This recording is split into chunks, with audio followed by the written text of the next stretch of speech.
Blog Talk Radio. Nightmare.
Beyond Paranormal Radio.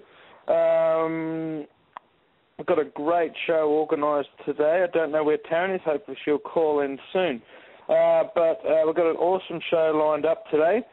First up today, we've got Bret Oldham, who had some horrific experiences as an alien abductee. So we're going to go into some of those, some of that story today with him. And after Bret, we're going to have Andy Colvin on, who calls himself the Mothman photographer, and we're going to go into all things Mothman, which seems to go into everything from even dips into ufology and conspiracy even. So we'll go into all that after we've spoken to Bret. So right now we'll bring Bret into the mix. G'day, Bret. Welcome to the show. Thanks, Bret. I appreciate you having me on. It's a pleasure to be here. Yeah, this is going to be very confusing, Bret and Bret on the radio. Yeah, it's unusual. Sounds like you're talking to yourself, doesn't it? Yes. The only difference is one letter. You're one T and I'm the two T's. Right. But I'm sure we'll learn to cope. So I understand you've just moved house too. So I want to thank you for coming on. Considering you've just moved house. Yeah, we just relocated across the country. Actually, moved from Tennessee back to Las Vegas, where I spent quite a number of years in my youth. Okay. So Las Vegas. Getting into some gambling too? No, I don't gamble, but it's still an interesting place to live. And there's, actually Las Vegas is quite a haunted city, and of course there's a lot of it's close to Area 51, and there's a lot of UFO activity out across the deserts around here, and there's just all kinds of unusual things going on here. I have to admit, I've actually been to Las Vegas before, and I remember we came into Las Vegas at night time, and there's nothing. It's absolutely crazy how you're just driving through the desert, and then at night time, then all of a sudden you go over a hill, and all of a sudden you can just see the lights of Las Vegas off in the distance. It just kind of hits you all of a sudden, no matter which direction you're coming from. Yeah, it's actually quite a bizarre, surreal thing to see, and the funny thing is Las Vegas, apart from all the lights and everything, that's probably the one thing that really sticks with me from when I went there was that driving through the desert and just seeing all that. Mm-hmm. But anyway, Bret, when you got a book, Children of the Greys, and it's all about your abduction experiences. Where were you when these experiences started? They actually began. I lived in a farm in southern Illinois, pretty much just very isolated out in the middle of nowhere, surrounded by cornfields and soybean fields and a gravel road coming up beside a two-story farmhouse. And I was 5 years old, and the house it had a stairway that was in the middle of the house actually, and was walled on both sides. So my parents would, in the wintertime, to save on heat expenses, they would close the upstairs off, and my brother and myself would sleep on the floor basically, and my sister would sleep on the couch, and so I was at that house when it all started, and I had never been exposed to anything alien at all, no comics, had never even heard anybody talking about UFOs or aliens, and just an innocent young child, really. And one night, you had fairly strict parents, didn't you? I did. They didn't let you watch anything like that? Yeah, they were, all my relatives were Southern Baptist religion, and, so, I never was exposed to anything. You didn't talk about ghosts. Everything was pretty much blamed on demons and the devil, and it just wasn't talked about, so it was all foreign to me, and during the first time there was a light that came out. I was sleeping on the floor, and there was a light that came through the side window that woke me up, and I didn't hear any sounds, but I heard a voice coming from somewhere that kept urging me to come to the window, and I actually thought it was my stepdad. I looked around, nobody was there. I was just, curious young child, and got up, and at that time I wasn't afraid. I was just curious as who's talking to me, and I went walking across the floor. We had these white, very thin curtains out there, and I walked to the front of the house, not where the light was coming through, to the front yard area, pulled the curtain back, and standing right in front of me, a foot and a half away, I came face to face with a typical gray, as we know now, and it was just a tremendous shock. I blacked out right after that and was taken, and that image of the very first time of coming face to face with the gray at the window has stuck with me for years and years. I had so many nightmares about it. It just really left a scar on my psyche. It was just such a shock at that age, especially. Yeah.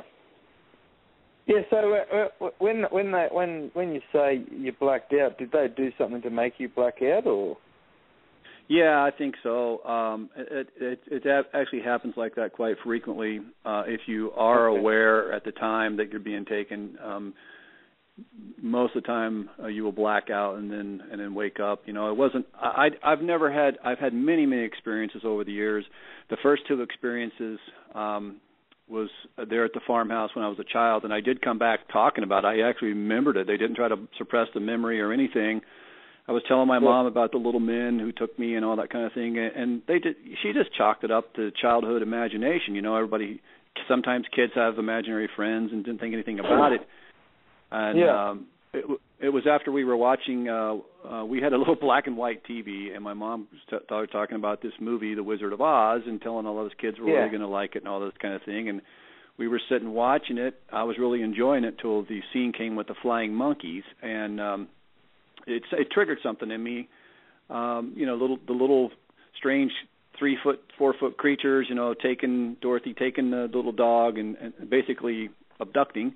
I went into hysterics at the movie, and my mom couldn't figure out what was wrong with me and why I was reacting like that. And it was right after that all the memories were suppressed, and I went basically all my rest of my childhood and teen years, all the way up until my 20s, before I realized what had been happening to me all those years before. I start having anxiety attacks, and now there's a term for it. I mean, they actually have they call it PAS, post-abduction syndrome. It's a lot of the same kind of symptoms as post-traumatic stress, and I started suffering anxiety attacks for no apparent reason. I've been an athlete when I was younger. We've been in front of people, and I was a musician at the time. Not the type of person prone to anxiety attacks, and I had to go to therapy, and that's when it all surfaced for me, and it just opened like a floodgate. So, what did they do to sort of bring the memories out? Was it through hypnosis or something, or? Well, I was never regressed like the typical thing. A lot of people talk. You hear people talk about they during regression they went back. I was hypnotized, but it was for relaxation techniques. And the therapist was basically teaching me how to relax. I got into meditation real heavy, and it was really during these times that I was not under at the therapist's office, but just doing it to myself, that all this stuff started surfing. I was having conscious memories. I started having these dreams, and it was happening on a frequent basis. And at first I tried to deny it. I didn't want to really accept that this was the reason. I knew something had happened because I was just remembering too many things. And then I finally just came to terms with it and realized it explained a lot of what had happened during my childhood, mysterious scars on my body and reoccurring nosebleeds and a lot of the commonalities that you hear about. Yeah, so when everything sort of started coming back to you and you started remembering that first experience, after you saw the grey in the window, what sort of happened from there? Well, the first time, when I woke up, I was on a table, as is often the case, even with the children, and I was going into hysterics. I remember just, being and just scared out of my mind, and being surrounded by these creatures who I had never seen before, had no idea who or what they were, or what they were trying to do to me, and that type of thing. And they actually placed in my mind, they turned themselves into what looked like to me doctors with surgical masks on, and that didn't help because that scared me just the same. I was still just petrified, and then they eventually got me calmed down. I really think through the mind control because.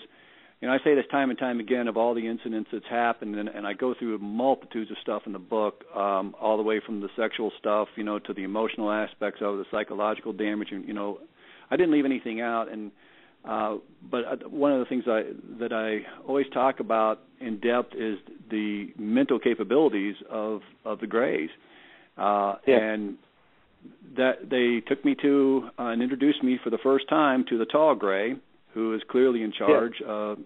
I think it's pretty well known. There's small Greys and there's tall ones. I believe that the small Greys to be actual biological robots. I really do think that they're created as workers. They're completely logic-based. They seem to have a hive mentality.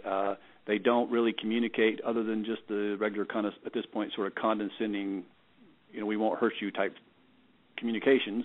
However, the tall one, even as a child on the very first abduction, tried to befriend me. He was kind to me, and he was what I grasped onto at that moment. They took me to an area of the craft that was it was sort of like a circle indented into the craft, and they had these like little seating area with these blue padded type things that I've seen numerous times.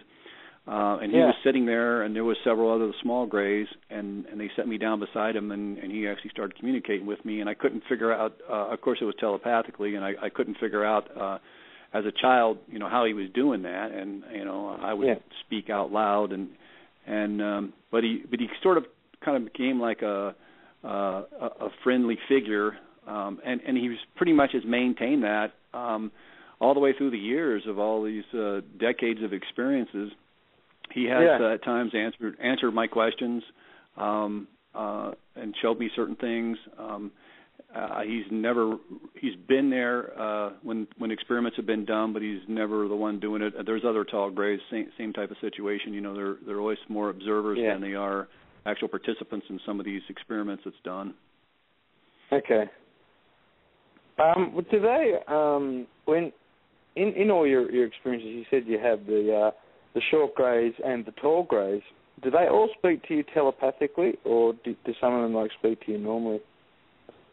No, it's always telepathically. In fact, after a while, when you start to speak normally, you feel kind of silly doing it. If you do try to communicate with them, which of course is a natural thing for us to do, but I really believe that they have. I think a lot of it has to do with the implants.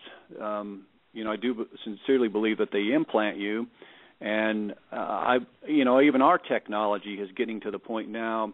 I saw something recently about that, where with nanotechnology, I mean, we're getting to the point where we can implant people, and probably already are, if truth be known. Yeah. And these implants, what they're doing is basically they're measuring what's called syntax sensory information, and it allows the controllers to see what you're seeing, to hear what you hear, and even control what you do. So it's really sort of a synthetic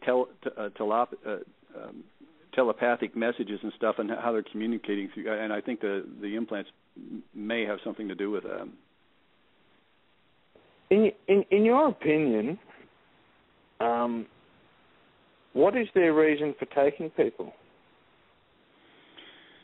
Well, I think it's there's a lot of the agenda is the big question. I mean, in fact, even in the book, I devoted a whole chapter to the agenda and asked people, Brad Steiger, world famous author, a friend of mine, to contribute, and other authors, Brent Raines and Kathleen Martin, famous abduction researcher, and I got several people to contribute, and I asked them, to write what do they believe is the agenda, because there's so many people trying to figure that out. I mean, that's the $1 million question.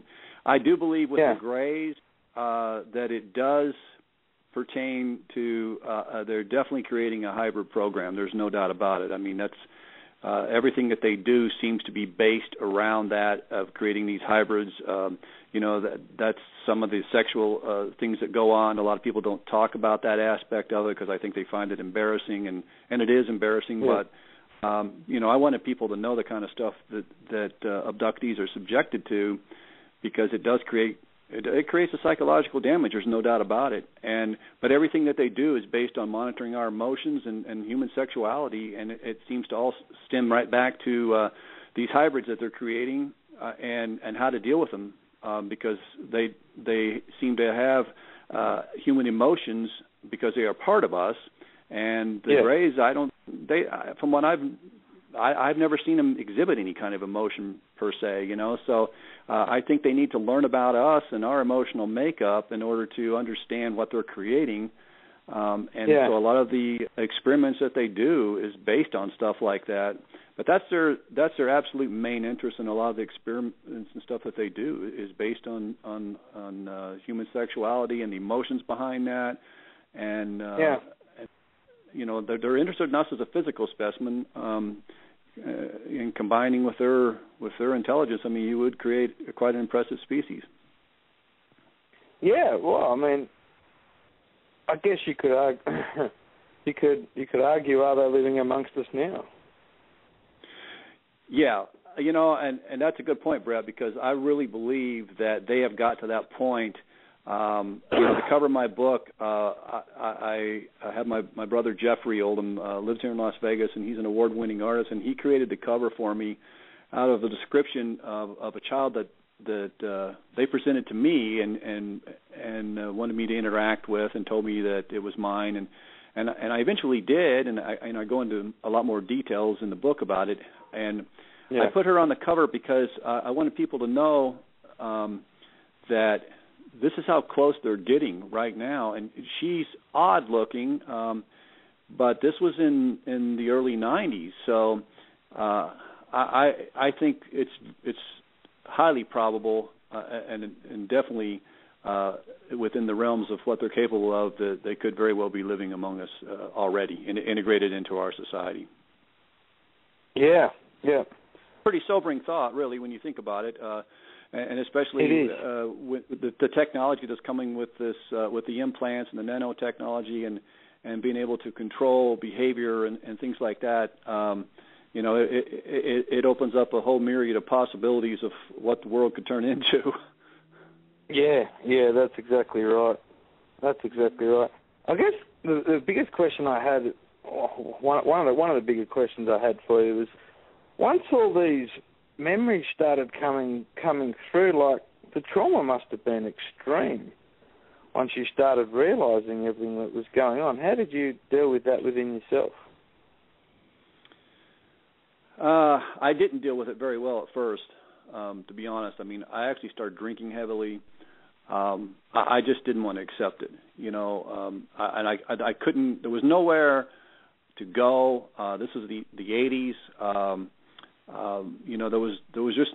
It's hard now. It's hard now to come out with this stuff. I mean, I waited very long time to finally write this book, and I probably hadn't been for my wife urging me to do it, and another and Sandy Nichols, a friend of mine.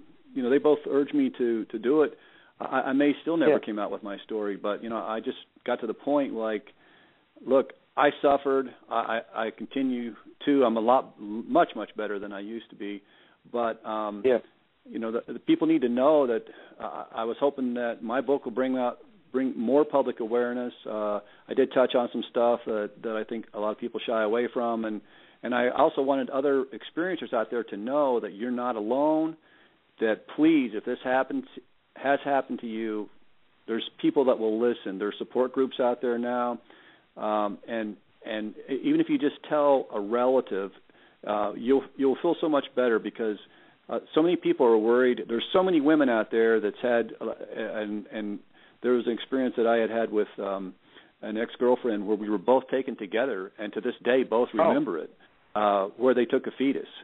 And they made me witness it, and we went on a couple television programs and talked about it, and so here you got two people that actually remembered being taken. We were living together.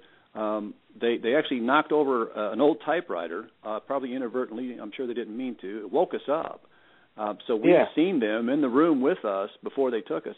And they took us together, and she was about a week shy of 4 months pregnant, and they took the fetus, and they made me witness it, and I think they were monitoring my emotions while they were doing that, and she ended up like the next morning, we had to rush her to her doctor, and he ended up doing a D&C, and he come out, and he was saying he had just seen her. He was just scratching his head. He couldn't figure it out. He's like, the womb was already completely cleaned, nothing was in there. Wow. And like I said, I go into great detail about that, and that was an emotional thing.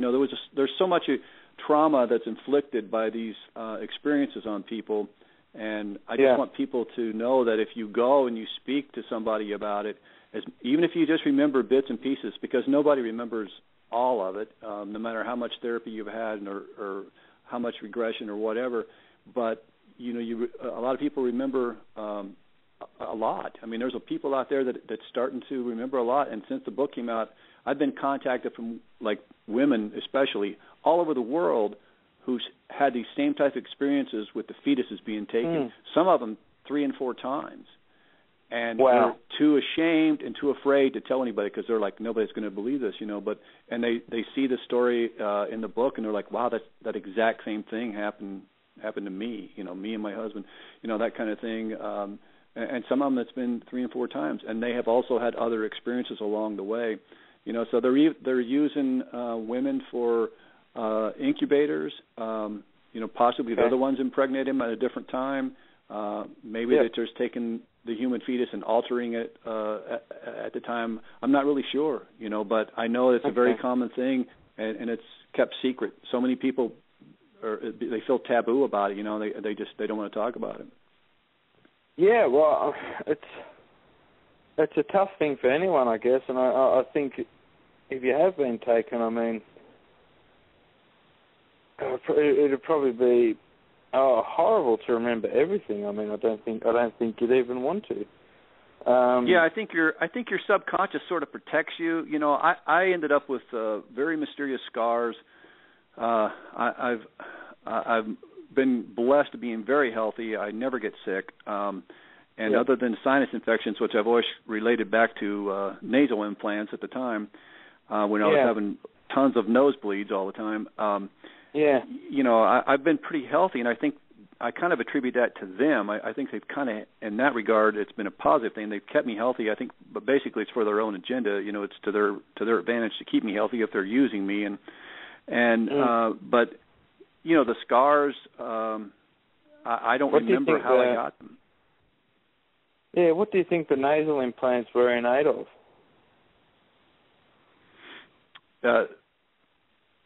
Well, what I think happened to the nasal implants? What were the nasal implants for? Monitoring, just like I talked about earlier. Yeah, I think that enables them when they want to. You know, that goes back to this whole all the Syntex sensory thing. I mean, they're able to monitor you, basically. You know, see and hear and everything that you do. I don't think they do it all the time, but they're immensely interested in human emotions, and you know, I think that helps them to learn that. But it's also a tracking thing, no doubt about it. You know, I've moved across the country. I moved lots of different houses and stuff, and these incidents have never stopped. It doesn't matter where. They always seem to find me. Where on your body have you found other scars? Well, I think I read in your book your mother actually found one on your back or something, didn't she? Yeah, I got a mysterious illness when I was between my 13 and 14 years, and doctors couldn't figure out what was wrong with me. It was the only time in my life I've ever been like that sick ever, and I just kept losing weight. It got worse and worse. They couldn't understand what was going on. They were about to put me in the hospital, and I have a dream one night, and I dream about the Greys. Although still at this time I didn't know what was happening to me in these experiences, but I wake up the next morning and you know, I was feeling better, and I asked my mom to make breakfast for me, and I got so weak I couldn't even walk up the stairs anymore and things like that. It was really, really bad, and I just started eating, and I got my strength back, and you know, it was almost like miraculously healed, and I was standing at the kitchen sink with my shirt off soon after that, and she says, "What happened to your back?" I have no idea what you're talking about, and I went and looked in the utility room mirror, and sure enough, I had this, which at the time was like a big red mark across the lower, almost on my tailbone, lower part of my back, and it was pretty long, and I was like, I have no idea. And so she called the doctor, and it was just some country doctor that actually had an office out of his house, and he's like, oh, you know, guys, young men that age, they get growth spurts, and you know, it's probably just a stretch mark. Don't worry about it. So we just took his word for it, and that's what happened. But I ended up with more of them across the spine, and then as time went on, I would start checking myself, and I've got 2 round puncture marks on the side of my rib cage on my left side. I have no idea where those came from, and I actually put pictures of them. I took pictures of it and put it in the book to give people an idea. In the Kindle version, you know, it's in color, so you can see them a little better. But you know, I don't remember at all. But I think it probably had something to do with the healing. But it was whatever it was. I've had many doctors look at it. It's certainly not a stretch mark. Matter of fact, I go to get a physical every year right now, and have a new doctor, a female doctor. I took my wife in there with me. I said, look, you know, I want you to witness this. I'm going to ask this new doctor if she knows what these scars are from. Because I've had doctors, I had a dermatologist one time ask me when I had back surgery, because he thought it was surgery scar. And So I asked this latest doctor, and she was very puzzled by it, and even ran an extra blood test trying to find out something. And of course, it came back negative. And she took it to the other doctor in the clinic, and neither one of them could figure out what would cause these kind of scars. So and I knew that was going to be the case because I had that said to me numerous times over the years. No doctor seems to be able to explain them. Yeah. Well, I mean, it's very interesting. Like, have you had sort of scans to see if there is anything underneath there, or whether there are other kinds of implants in there, or? No, that's something I would actually like to do. I don't know if the implants would show up or not. I think the implants somehow kind of become part of your body, sort of like I don't think they're actually fully mechanical devices, just the same as the biological robots that I believe the small grays are. They're part mechanical and part biologic. I think even with the nanotechnology now, I'm not sure if would be detected or not. But I would certainly like to try that sometime. I think it would be interesting to try to get a full body scan, and unfortunately they're really expensive, and I haven't been able to afford to get one. And without a reason, your insurance isn't going to pay for it unless you actually go in there with some kind of major illness that they're looking for. Yeah, well, it'd be an interesting thing, I think. Oh yeah, absolutely. To see if it isn't any kind of implant or something. Just before we move on, to say if anyone who's listening has any questions, I hope you don't mind, Brett. If people want to ring in with questions, is that all right with you? Oh, absolutely, sure. Yeah. So if anyone wants to ring in with any questions, they can ring 646-652-4445. You can ring in with questions for Brett. I guess when I was reading your book, Brett, one of the things I found fascinating was, as all this was happening too, you noticed you started becoming more sensitive yourself. Yeah, I'm glad you brought that up because I don't think it's talked about enough, but even through my own research and my own experiences, I've found this time and time again, that abductees have a heightened psychic awareness, and I found that myself because there is a definite paranormal connection that's happening with abductees. I've met a couple of abductees that don't talk about it publicly, but they're full-fledged mediums and the real deal. I've did investigations with them and been very impressed. And even myself, I don't really call myself a psychic, but certainly sensitive. I've got into a lot of ghost work because of these abilities, and I think it took me a long time to figure it out. I really think it is an experience that I had about 3 years ago when I was living in Tennessee. I never was one of these people where you would hear, I was floated up in a light, or I was floated through the wall, and everything. And I could never understand that because I would see them here sometimes, and then instantly, black out. I'm on the craft, or I would just not even know I was taken. Wake up and I'm on the craft. It was that type of thing. And it was kind of frustrating me. It's like, how are they doing this? And I think they must have sensed that, but I hadn't because this experience where.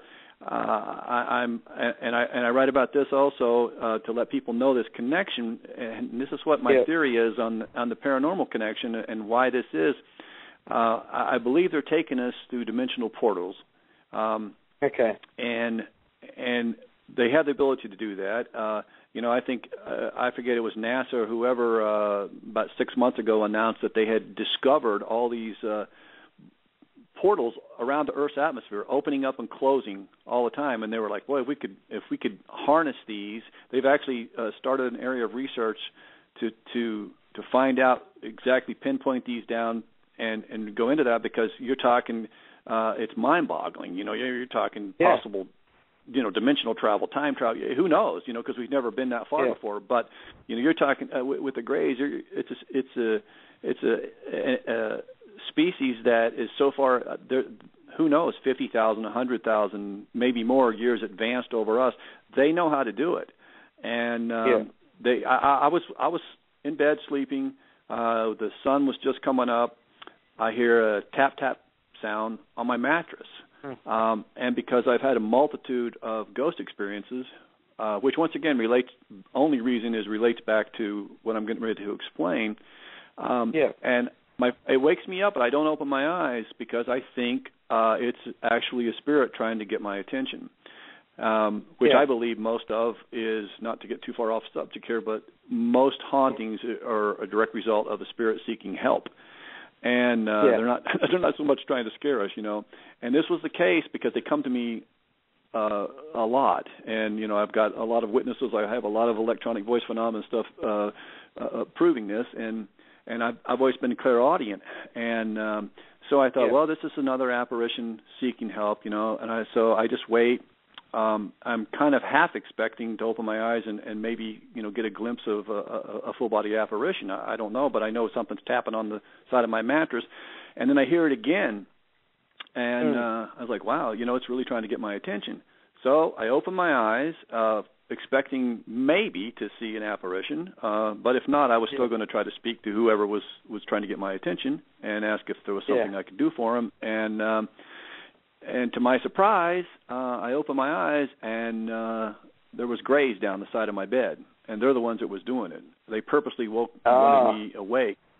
And I was laying on my side toward the outer edge of the bed, and my first thought was my wife, and I tried to scream to wake her up, and I couldn't. And, they had suppressed my voice. It was very frustrating, and I was even in my mind, I tell them, please don't take her, no, that kind of thing. And I happened to notice that the bedroom wall was no longer there, and I was looking, it was an oval-shaped with a white kind of film stuff around the edge of the oval shape where the wall used to be. And I could only describe it similar to like looking at a mirage, like out in the heat, like that kind of wavy kind of clear texture. But through that, I could see the inside of a craft, and I could see another Grey standing in the craft through this portal. And I knew that they must, later, on retrospect, I thought, well, they must have known that it was really, really bothering me, like, how are they doing this? How are they doing this? Because they seemed to wake me up on purpose so I could witness how this is done. And but the thing is, I was also, like, thinking about my wife, but it happened so quickly from where I was at in my bed to being inside the craft. I was trying to scream the word no because I didn't want. I was basically talking about her because this is something you don't want to happen to anybody, and you worry constantly about, is it happening to your children? Is it happening to your wife, your spouse, or whatever? It's just not something that you would wish to happen to anybody, especially a family member. And the time it took that I tried to verbalize the word no before I got it out. You're talking a one-syllable word. I was on the craft, and it came out, the rest, the word no. I mean, the rest of it, it was like instantaneous. And then, of course, I could speak. They weren't suppressing me anymore. So as I was screaming the word no, I started when I was in my bed, but before I could get the whole word out, it came out when I was on the craft as a scream. And that's all I remember. I don't remember if they took her. I don't remember anything else from that particular incident, but it was a very clear memory of how they did it. And my belief is that they're manipulating these portals in order to get people, and by taking the abductees through, it changes our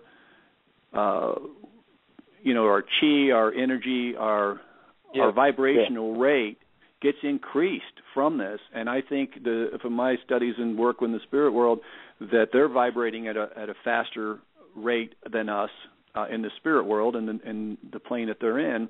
And when we come back, and especially people that's been taken multiple times, I think our vibrational rate actually matches the spirit world more than it does this world. And because of that, it heightens our psychic awareness. The spirits seem to seek us out because I think they sense that we're the ones that can recognize them, feel them more, see them, hear them, that type of thing. And it seems like a lot of abductees that come back from these experiences, especially people had multiple experiences, they either come back with some sort of psychic ability and more in touch with the spirit world. Yeah, well, I guess that was the thing that I was thinking of as I was reading your book was it because of what was going through my head was it because of the abductions that the abilities were getting stronger, or was it just because you were becoming more aware of your ability and you were increasing it on your own accord? But I found it strange how as you got abducted more and more, the abilities also got more and more. Yeah, I think that's what it is. And in my case, I didn't really want the abilities, and even still somewhat. The last several years, I've kind of like opened more up to it because I realized that I can use it. I've tried to turn the whole experiences of these abductions I've tried to find the positive in it, and one of the positives, besides being blessed with a healthy life, is this increased energy ability. So I've got into I do Reiki and energy healing, and I've also used the paranormal research, not for thrills and that kind of thing like that. I actually use it I knew I can help the living, and I can help those that's transition. I don't really call it death, but because both sides need help. And I'm like, look, all this stuff happened to me. I've been scarred and traumatized by it, but I also came back with this ability, and I can turn this into a positive and empower myself, and not become a victim and just feel sorry for myself for all those things that happened to me, So, because if I do that, then they win, like they did all this stuff, and it can ruin your life, and so that's how I got really heavily into the paranormal research and investigations of stuff, and Gina and I do that because we know we can help people find peace, find comfort. And also, help us on the other side as well, because they need it too. Well, I guess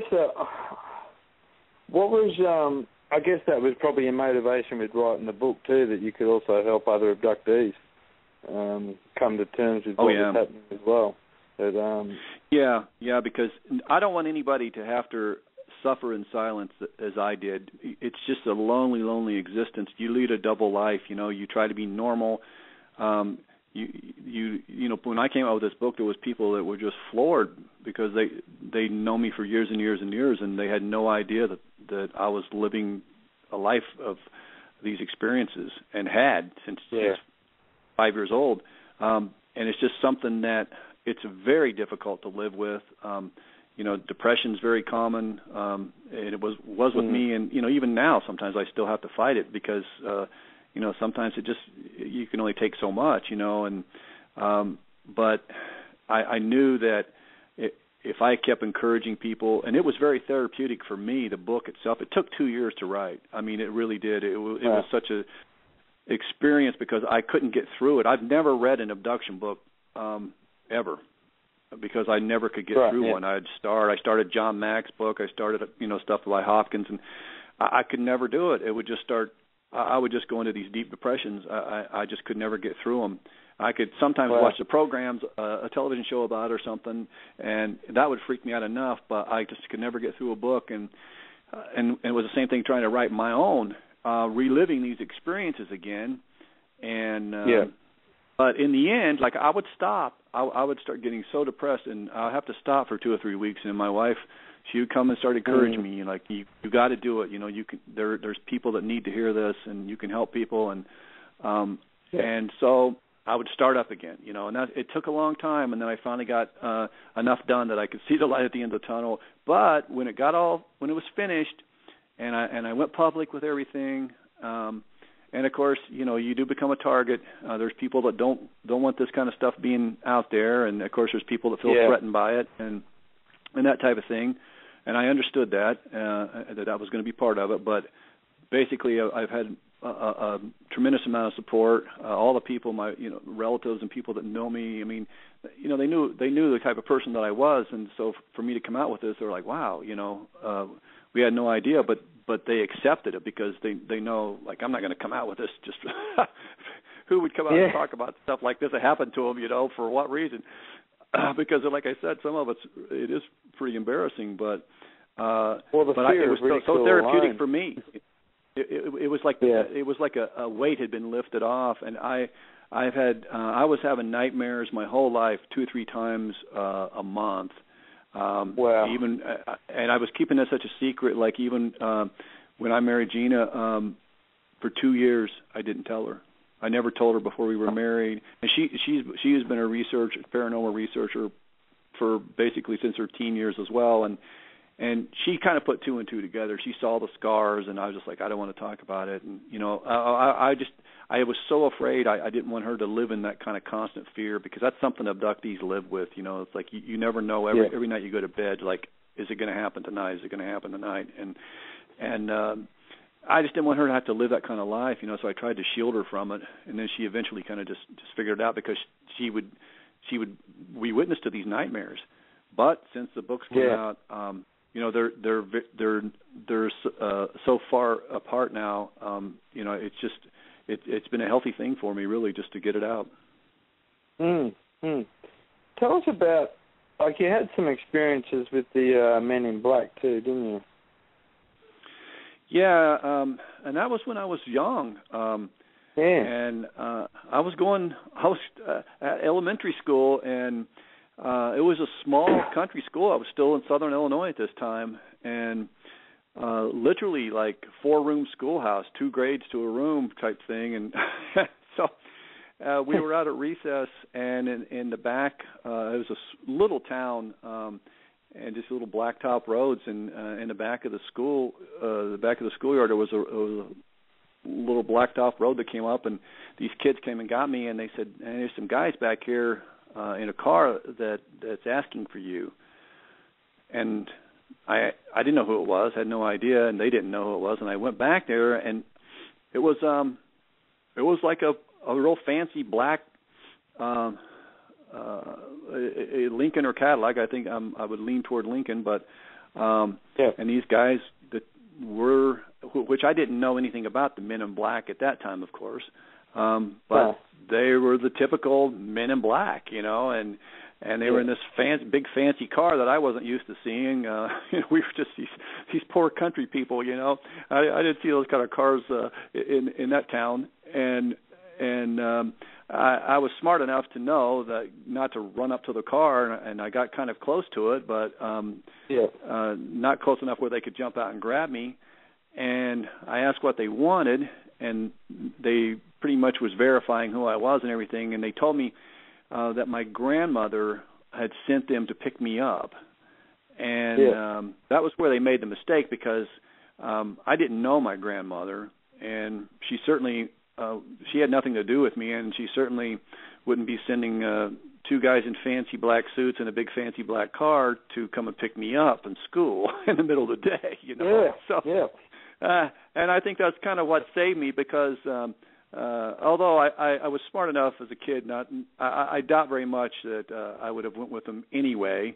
But they were trying to use that as a line to take me, and I told them that about my grandmother, and then they took off, and of course we went and got the teacher that was monitoring. But it was a big open area with close to the ball field and stuff, so it wasn't closely monitored like they do the kids these days. But and they just took off down the road, when they realized that I wasn't coming and that the teacher was going to come and check him out too, and never saw him again. And I'm not really sure, what their motive was, why they approached me as a kid, but it was years later when I read about Men in Black stories, and I was like, wow, this is like kind of describing the same thing that happened to me,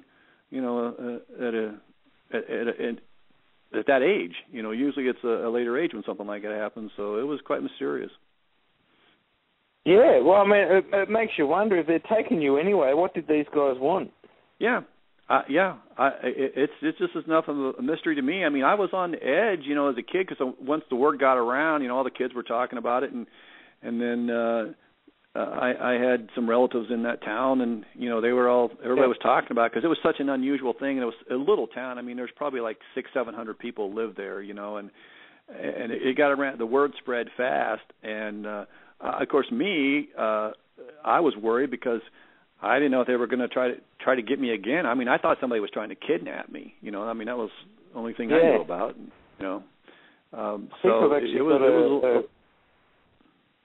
think we've actually got a caller here. Area code. Come on, get off hold.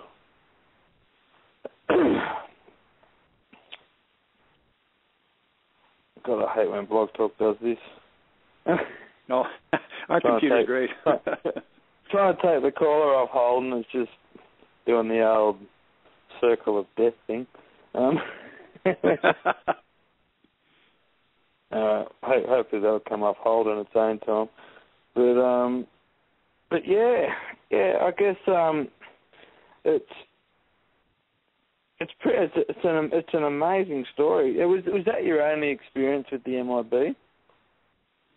It is. I don't ever have any kind of recollection of ever being approached again. Yeah. And I can't say with 100% certainty that it was actually MIB, but it certainly fit the criteria. Yeah. Well, a big Cadillac-style vehicle with people who, I think you said they didn't even really look completely human-like, did you? They definitely had an odd appearance about them. I've since in a couple of my experiences, I've seen other humans. I mean, other people, other abductees being subjected to, especially in some of the sexual things that they've did. But there's been times that I've seen the Greys working alongside with humans, but I really believe there's a possibility that because these guys look so much alike that they might be clones. They might actually just be clones because the times that I've seen them, they just look like this. They're same size. They have the same short, dark hair, same body build, same everything. They really look basically like just twins of each other. And because I've seen two together, and I've seen another time one walking down in a very large facility, and he was definitely taking orders from the tall gray, who I was actually being escorted by, and it was a really large facility. It didn't even seem like it was a craft, and he was carrying something, and he approached us, moved this blanket back, and it was just a hideous-looking baby of some sort, like an experiment gone wrong, is what it looked like to me. And It seemed like he was showing that to me on purpose. And, of course, I try not to react to a lot of this stuff. I've had so many things happen that I know that they're trying to elicit these emotions. And, part of me is still rebellious. A part of you gives up and just tries to go along and hope that they bring you back and you live through it. And then there's still that sort of fighting spirit sometimes, where you're just like, I'm not playing into this type thing. Yeah. And so when you do recognize, like, they're, because it's like, why are they showing me this? It has nothing to do with me that I know of, and it just sort of seemed like set up.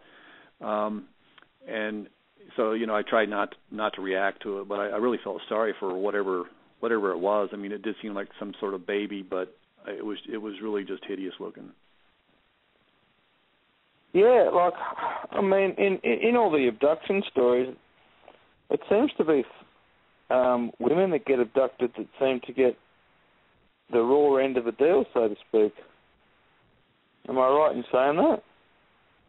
Yeah, I think it's very difficult on them, because of the gestation. They're carrying fetuses, and the fetuses are getting taken. I've actually had reports from women who have basically been what they describe as like raped by a reptilian in particular, one that comes to memory right off the bat, and so they're suffering some pretty traumatic things as well. Yeah, I mean it's invasive, even with men. I mean, even though they're putting a machine and extracting sperm, it's still, you still sort of feel violated, even as a man, and a woman. I mean, it's got to be even more so, because of the pregnancies and the fetuses being taken. I mean, it's a horrible thing, and I feel for these women that it's happened to, and some of them multiple times, and too afraid to tell anybody. Doctors can't explain it. I mean, there is so much out there, and this is happening all over the world on such a grand scale, and it's just being suppressed. So many people are afraid to come forward. Yeah, well, I mean, I had someone on last week, actually, that was talking about how the amount of people that have been taken over time that haven't even been returned. And it's... Yeah, there's a lot of missing persons that's unexplained, and and I don't know if the Greys are responsible for that. I mean, I don't believe the Greys are the only alien race that's visiting our planet. I mean, there's a lot of reports of different. There's the most, the reptoids and Nordics and the light beings. I mean, there's a lot of different species that people talk about, and some people have positive experiences, and boy, that's a wonderful thing. I mean, if they can get something out of it and gain some knowledge or something to that effect out of it, but it seems the majority seems to be on the negative end, especially with the Greys, and even some of the reptilian stuff. And I have had some recent things that's happened that haven't really came public with yet that has seems to be tying in with the reptilians. They seem to be very prominent nowadays. I see a lot of that stuff.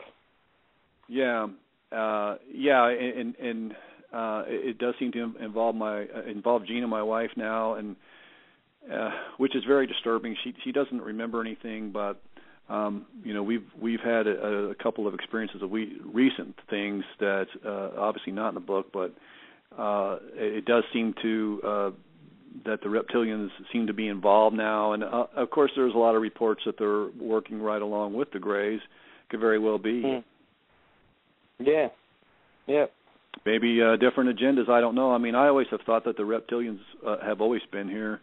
There's just too many reports of their presence going back through antiquity. The Aztec god Quetzalcoatl, and there's the same type of reptilian figures described as gods through so many cultures all across the planet for so long. The whole underground dwellings and everything. I mean, you put it all together, it really does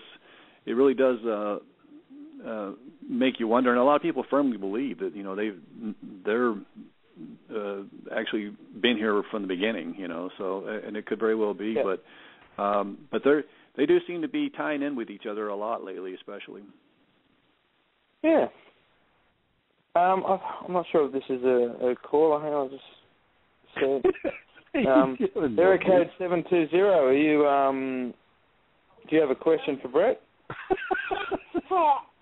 You're hoarding my food.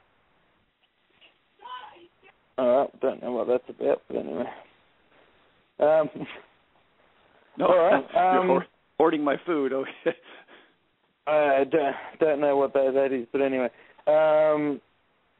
that might have been that might have been Andy Colvin, the next guest, actually. But he didn't know he was on the air. he didn't know he was on. I unmuted him. I don't know. Maybe not. Doesn't matter.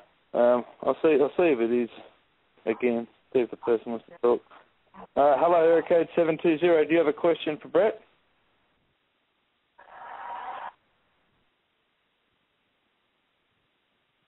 All right, they've dropped.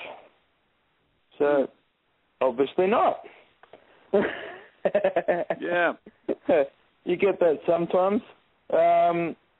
Oh yeah. All right, Bret, do you want to just let everybody know where they can get a hold of your book or where they can find you? I'm sure there might even be people listening that have had abductions. Yeah, primarily it's on Amazon. I think you can get it at Barnes & Noble as well. I got the Kindle version. It's Children of the Greys. It's Greys with an E.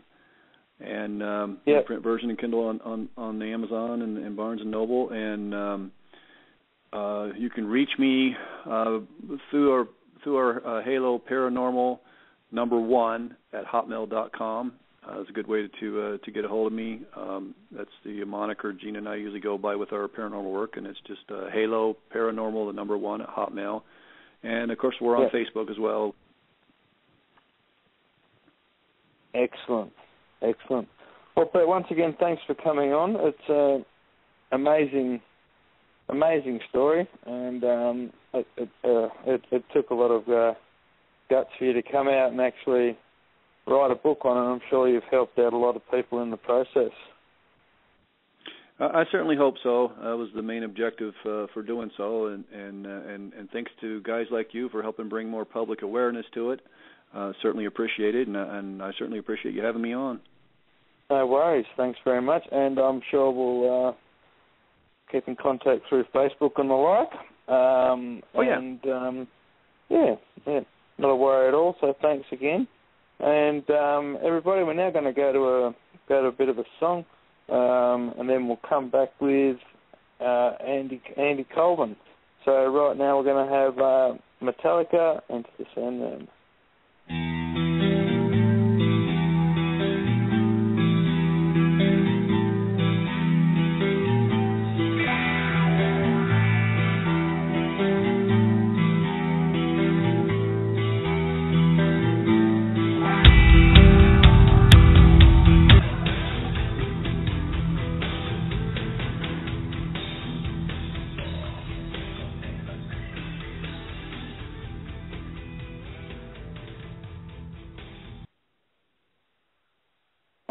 Welcome back to the show.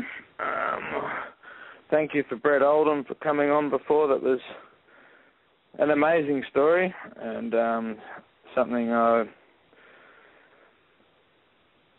thank God I've never had to live through. But our next guest is Andy Colvin, or Andrew Colvin. That's the whole reason I had issues finding his books on Kindle initially, funny enough, because his books are listed as Andrew Colvin, so that caused a bit of confusion for me. We got there in the end. But Andy Colvin is the author of many books. He's written a lot of books on Mothman, from Mothman Photographer. I think there's 2 of those. He also wrote a book called Mothman Speaks, and also a book called Praise for the Hairy Man, which was a book about Bigfoot. So right now what we'll do is we'll bring Andy into the show. Welcome to the show, Andy. Hello, can you hear me? I can hear you very well. Good. I'm here. How are you doing? Good, thanks for coming on. There was a bit of confusion at the end there. I didn't know what was happening, actually. So I had a caller come through and answered the phone, and there was some random conversation going on the other end. But that's all right. That's the way things go. assured me in the intro when I was actually trying to get a hold of some of your books, I was wondering why the hell I couldn't find Andy Colvin on Amazon. And I was going ballistic, going, how come I can't find any of his books? And it turned out I just had to write Andrew Colvin. You know, I never thought that might happen. That's a real issue there. If you put in Andy and it doesn't give you Andrew. No, it doesn't even give you Andrew Colvin. I put in Andy Colvin, it brings up nothing. I went, oh. And if you put in Andrew Colvin, what did you get? Oh, it brings up all your books. Okay. Yeah, that's crazy. That's. I actually ended up finding it by actually putting in the titles of the books, and that's how I ended up getting to it in the first place. Yeah. They have a author profile page where they have all of them together, but you have to click on a different button for that. Yeah. So if anyone is listening, type in Andrew Colvin, because Andy Colvin, you won't find anything. But anyway, I always find Mothman the most fascinating of subjects because there's so much mystery surrounding it, yet it seems to cover pretty much most gamuts of the paranormal world, just in one thing. Yeah, one area, I guess. I guess it's geographically based. It kind of seems to be. You had Mothman seeming to show up when UFOs were around, and also when Bigfoot was around, and also when the Men in Black were around. Yeah. And also some strange light phenomena that seem intelligent. That's, in addition to the whatever flying saucers or whatever that were there. It's a lot of stuff. Yeah. There's a little bit of a delay in our While I was distance. reading your book, I have to say, it was I was reading the Mothman Speaks book, and I was going through. It was amazing. I was going through everything through conspiracies and where Mothman came in. But I mean, you actually saw Mothman yourself when you were young. Is that correct? Yeah. I think. What was that experience? The first one was just kind of a creepy feeling. I may have still been 6, but I was 6 or 7, and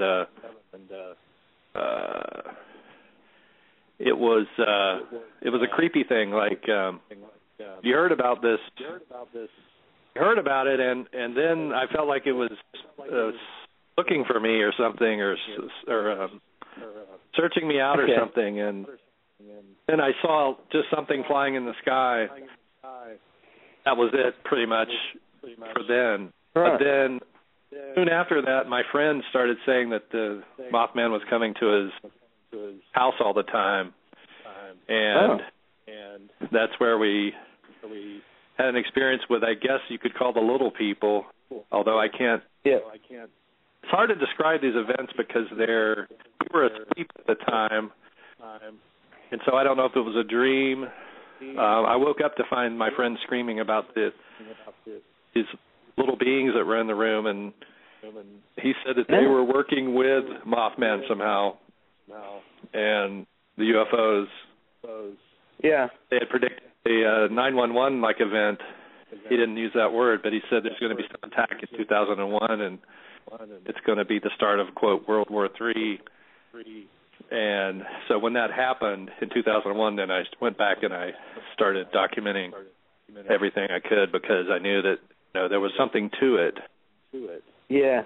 From my personal experience, I knew that this guy had predicted it. And then later I saw at his house, a silhouette thing come out of a tree, which I assume is Mothman, because other people saw creatures It's like a shape-shifting thing. So everyone is seeing it in the same. So I think it was Mothman. Is that the one I was reading in your book where he actually told you to go out in the backyard and you would see Mothman?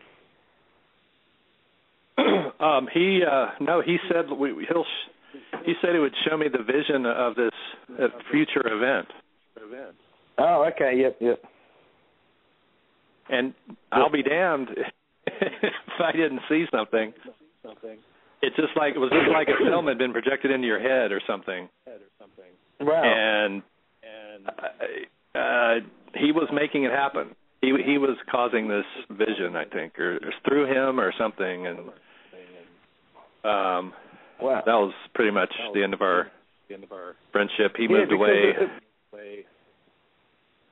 More than one person's had the premonitions about 9/11, haven't they?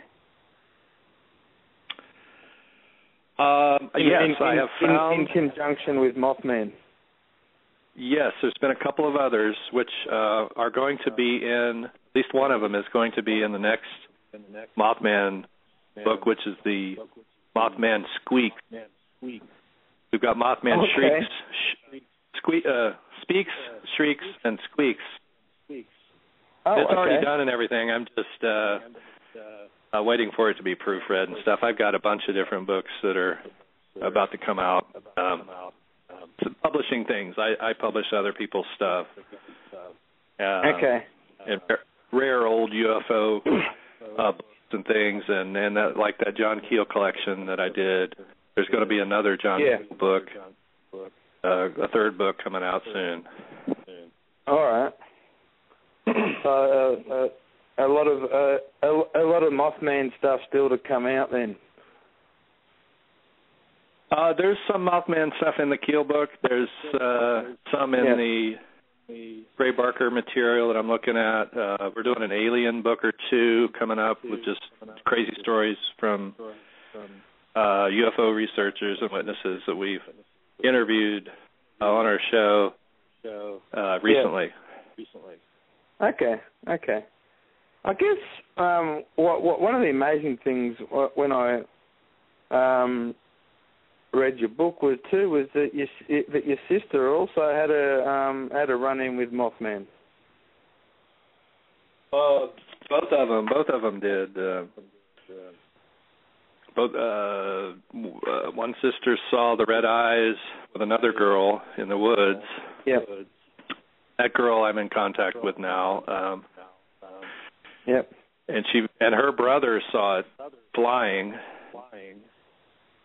And then my other sister had Mothman in her bedroom.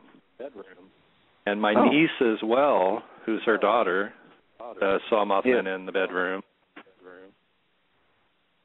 So everybody's many people have seen it. Yeah. I guess one of the things I was thinking about. You said that a lot of the Mothman sightings seem to come around the Native American mound sites.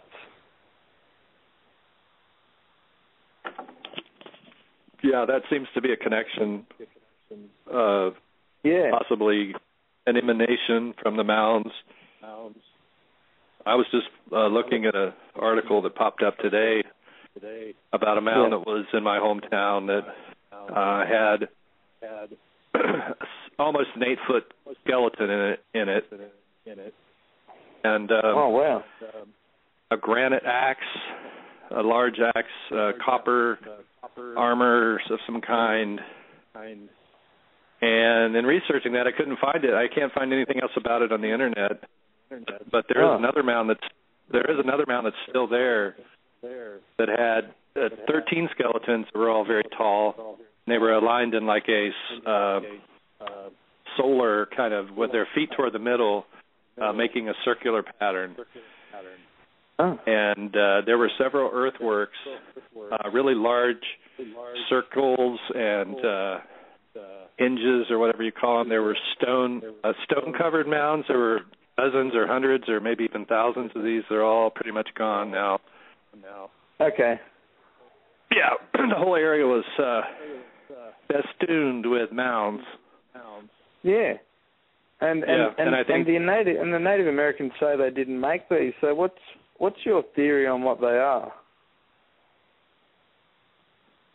There's some material that John Keel wrote about this in the books that just came out, and also some more in the next one. Lots of these skeletons are ubiquitous in the States, and they've all been disappeared by the Smithsonian. And the museums that do have skeletons, they never show them. There's no place you can go to see them. They're suppressed for some reason, and I'm not sure why exactly. That's all been under the rug. That there were these large, apparently maybe even European giants or something. I know a lot of them are found in Minnesota. They were pretty much pushed westward from the Appalachians by the regular Indians because of their cannibalistic ways and things. They had 2 rows of teeth, so they could chew meat very well. And they were, they had giant people. They were supposedly of a taciturn nature, kind of savage-like, and the Indians said to hell with it, and they went to war and drove them all out to the Minnesota kind of area where they were all killed, and those bones were found there. There's legends on both sides. And they were 8 foot tall. There's legends from different tribes that tell of this migration of the giants westward and where they were killed off. But I think their DNA, maybe is still in the bloodlines of the people there, because you still have very tall people down there, people with kind of unusual bloodlines. Some of it seems to be African or Middle Eastern. Okay. It's not the same bloodline as the Native Americans, although the Native American line has been mixed in with the people that grow up there now. So they're called Melungeons. They're called different names, but they're sort of a peculiar blood type. A lot of Rh negative types. Some of them were called the moon-eyed people, and they may have been albino-like people. Okay. But there's so much suppression. There's been enough suppression and destruction that we really don't know a whole lot about them. Yeah, because you always see those pictures of giants on Facebook and stuff. A lot of people seem to call them Nephilim. Is that sort of what we're talking about here? What do they call them? Nephilim. Oh, Nephilim. Oh, yeah, right. Well, God, I don't know. The whole Nephilim thing. Of these giants. The Nephilim thing. Which Nephilim? Are we talking about the bird-like Nephilim from the Middle East? That's kind of what was described, and somehow those people have been turned into aliens by the media, and I'm not sure what's going on because you want to talk about media tonight? I mean, there's a whole lot you can say about these stories. I don't know. I think the Nephilim. I think there's something to it. It's in the Bible. The Nephilim are in there, but people put all these different spins on it. Yeah. Because everyone in the UFO field is. I thought I'd make the link up. No, it's okay. It's okay. I love talking about crazy memes because I think it's a crazy meme. Just because it's been propagated so much on Ancient Aliens on that show. Yeah. And I've seen researchers who used to point out the terrestrial side of things, and when they get their big chance to be on a show, suddenly they're they're willing to say everything is aliens. If we don't have the answer, well, it must be aliens. And I don't know. Go there. Yeah, that old chestnut. If you can't find an answer for it, just make something up. Well, I think there's a lot more to it. I don't think it's just random hoaxster. Some of it's a very complicated topic. If you want to talk about the American scene or maybe even there, I don't know. But paranormal worlds, UFO, conspiracy, the blending of them and the way the stories are so controlled now, it's really only the bogus stories, the controlled stories that really get any press anymore. The whole thing is like a big circus to me. And well, I mean, it's a bit like that, isn't it? I mean, if I was to comment on the Nephilim, I'll give you a crazy theory. I threw out many in my books. Okay. Well, one crazy theory is we used to have a worldwide religion, as evidenced by a lot of these signs in different places, and that they were worshiping a birdman or bird people or large, tall, bird-like Nephilim-type people like are described in the Sumerian text, and that this is a Mothman-like creature. People were worshiping Mothman. They weren't worshiping aliens. If you want to go there, that's what I would say. If somebody wants to argue the Nephilim point, why aren't you considering them to be like Mothman? Why does it have to be aliens? And why are the people who promote the alien angle so much? Why are so many of them former government people or from the right-wing political spectrum? Yeah. But couldn't you argue that Mothman's alien just by the fact that it appears with that when there's been alien ship sightings? Oh, are you asking about the connection between Mothman and aliens? I didn't quite hear it. But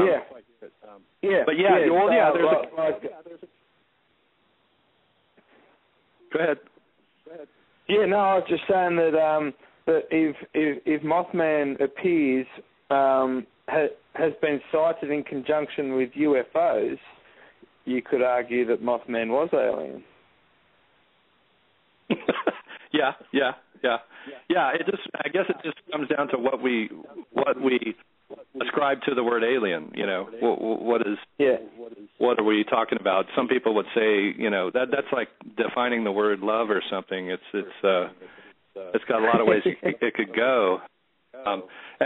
Extraterrestrial to me always goes back to government agents and people like that. It's always pretty much promoted by them in a certain kind of way. But there's other ways of viewing aliens, and I have my own, you know, interdimensional kind of take on what they are. But I don't agree with what the government types are saying. They're trying to just fool people, I think. Okay. So what's your take on aliens that's different to what government people have come out and said?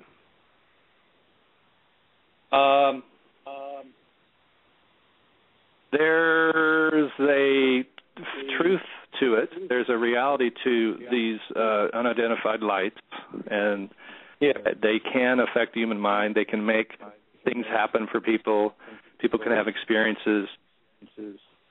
All kinds of seemingly supernatural things can happen. That's for real.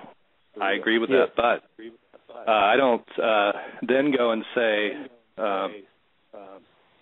that every craft out there is from them. And I don't say that they're from outer space. I say they're from the Earth or from our consciousness or something. And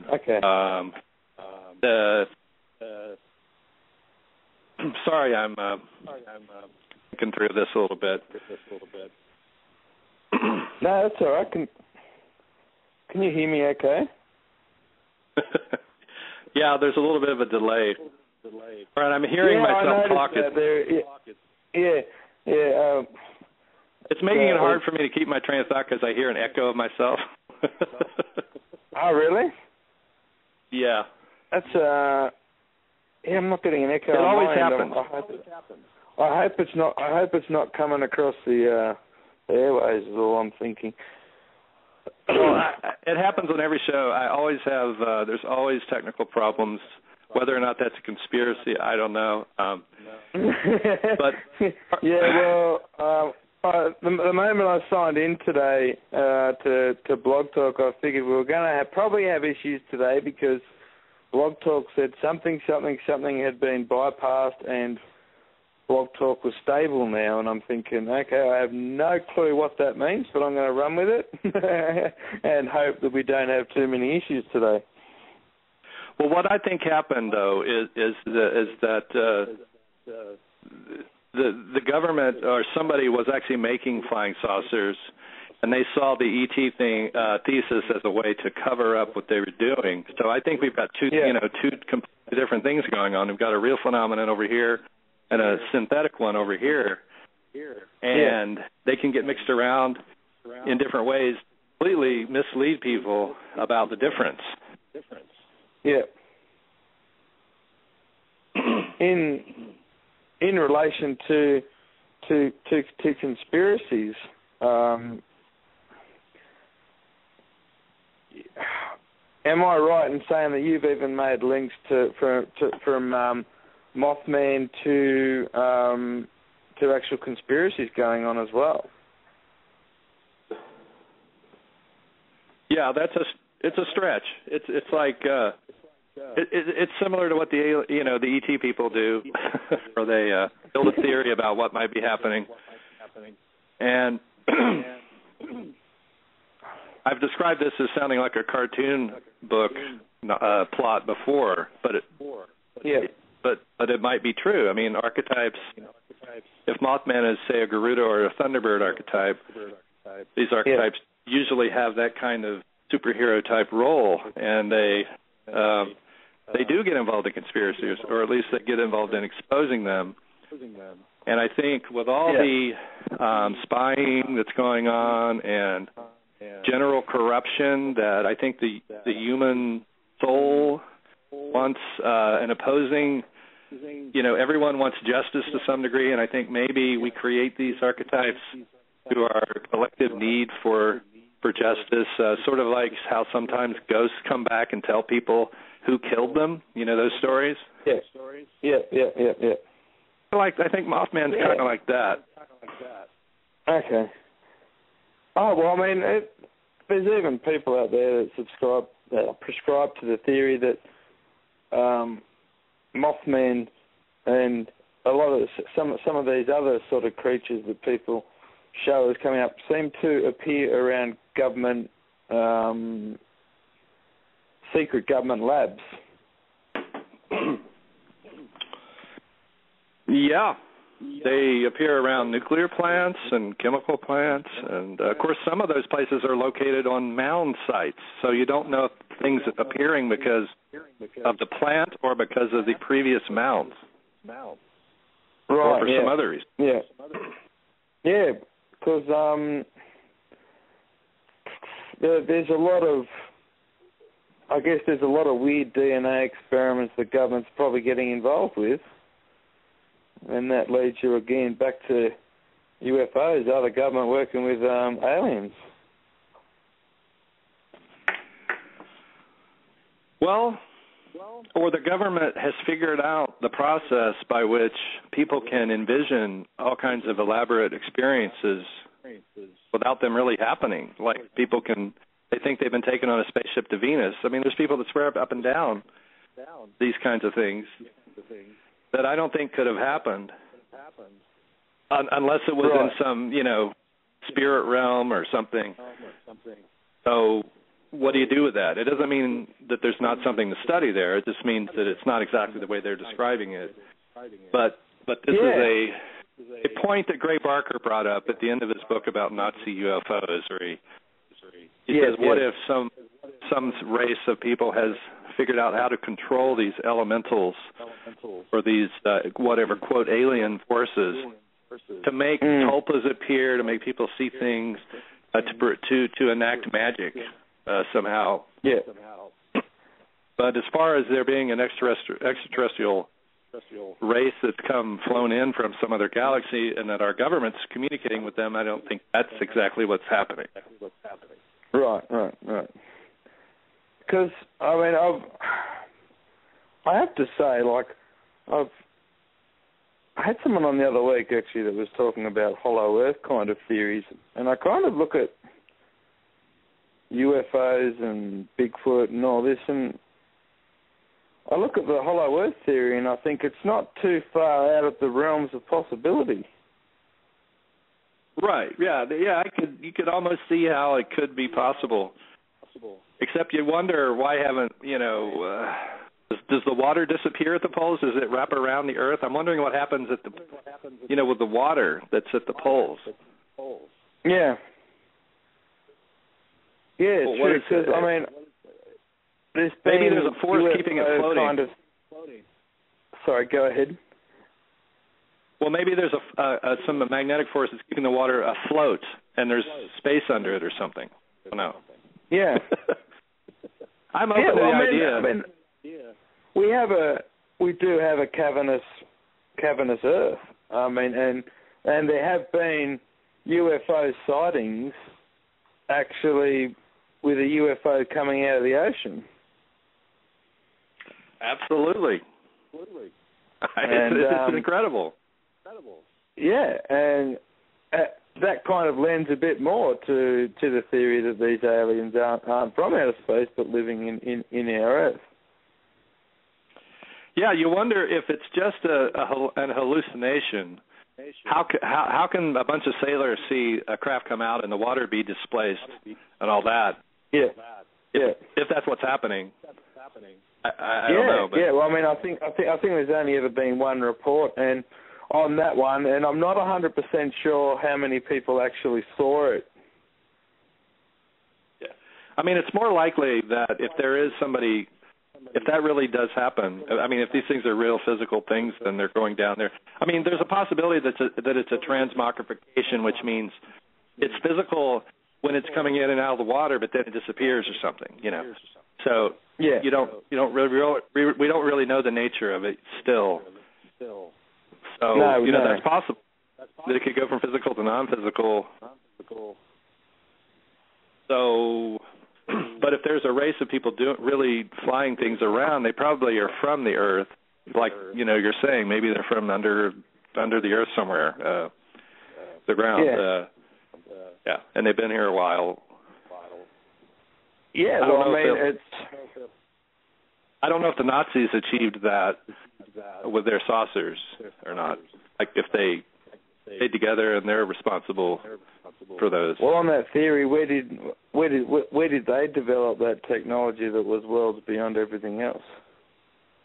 Yeah, well, I predicted 5 years ago that that's what would happen with that meme, that they would then, because for a while it was Hitler did it, and of course for the ET people it can't be Hitler because he's a person, right? It has to be extraterrestrial. So they moved it to the aliens told Hitler, but of course he got it from Tesla probably. So and Tesla did talk to other worldly entities. He did. You could say that Tesla got it somewhere out there. Yeah. Well, I mean, he had some Tesla had some pretty remarkable stuff going on, and I'm glad he didn't. Whether or not they were there before, he was aiming to do. I mean, I made a crack the other day that maybe he tapped into their database. Tesla, with his visionary abilities, and maybe the saucers already existed, but he saw the diagrams of them or something, or how they worked, and came up with another model. Yeah, because he was also developing stuff that he reckoned, like technology that he reckoned could put cracks in the earth. Yeah. Which. That's real mad scientist stuff right there, isn't it? Well, here's the big crazy theory that Gray Barker put forth in 1981 that the aliens, the Nazis, are going to come back with the flying saucers when there's Well, this is what they believed. The Nazis, believed in the hollow earth, and or some of them did. Yeah. And so they wanted to get these saucers together so that they could fly around while the earth was being destroyed, and then land again and take over. And apparently there's some people in Germany that believe that, and they believe that Hitler escaped in a flying saucer after the war. Oh, the old dark side of the moon theory. I don't know if he went. Yeah, kind of. Except that he supposedly went to Antarctica, and they built a saucer base, but then it got infected with some virus. And these are all things that Gray Barker either publicized or came up with himself, or resurrected, and they've all made their way into the big movies today. It's incredible. Yeah. He was talking about alien abduction by Greys in 1981, as clear as day, describing everything about it, that was later brought out by Whitley Strieber 6 years later. Yeah, or however many years it was when Whitley Strieber wrote Communion, which I think was 87. So Whitley Strieber probably got his, unless it's real, which I don't know, but he may have gotten his whole thing from Gray Barker. What was the theory with the Rockefellers in relation to all this? Oh, I don't know. I would assume that they were interested in UFO research and promoting it because they were interested in promoting the ET idea, because they're the ones who are probably involved in the manufacture of drones and things that would be identified as by people, unless if we didn't have the ET meme, I think people would have identified these drones a long time ago. And I think when the drones finally became legit here in the last couple of years, that this changed the UFO field greatly, because it would no longer be easy to ascribe the abductions to extraterrestrials, because now we could see that there could be drones flying around and that humans could be doing it. Oh, okay. All right. So this is why you had the big shakeup in ufology, where they blacklisted David Jacobs and blamed it all on him. Yeah. And a couple of other people. It's because there's a legal issue. There's a legal issue where abductees could sue the government for abducting them. Oh, okay. And so all this came out of the way, right? It's government abducting people, not aliens. Yeah, so they're trying to figure out what to do next. I think the spooks and in the ufology, which are many, are trying to figure out what to do. There's a real problem here. There's no real national radio show that covers any of this stuff with any quality whatsoever, other than Ground Zero, which doesn't really have that big of a reach, I don't think. But Coast to Coast has been destroyed by this, I think, because they can't have their usual spooks on there selling people, line after line of complete bunk. Yeah. And so... Yeah, well, I mean, governments are really good at spinning crap. Yeah, so, once again, this whole topic, the paranormal, has been relegated to, I don't know what you call it, but it's not given the kind of programming it should get, although I have to admit that there's a ton of stuff on TV that attempts to cover it, but usually overemphasizes the extraterrestrial angle to the point where it's a little ridiculous. Right. Well, you talk a lot about in your books. You talk a lot about the kind of conspiracy kind of stuff that you get into, and the government cover-ups of all this kind of stuff, like the government mind control and all that kind of stuff. how the government doing that? Is that through the chemtrail stuff? Oh, well, we don't know the extent of it, but it was vast. They destroyed so many records.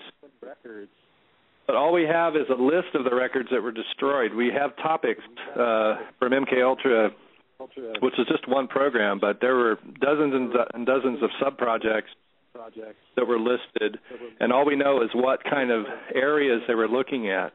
And it was all over the map of society. It was, camps for children. They had an MKUltra camp for children project. What was that?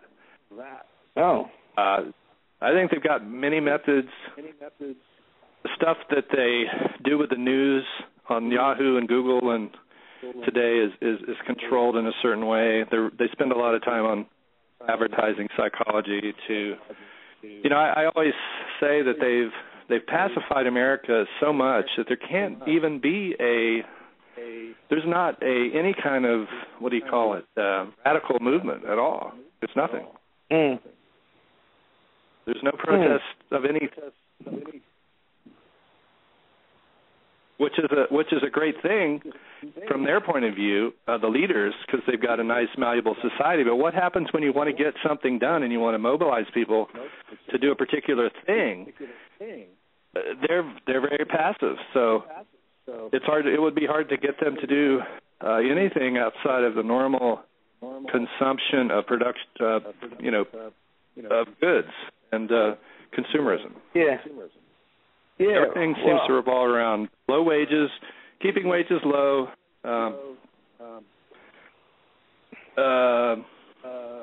That's it. I mean, keeping wages low is a real big thing.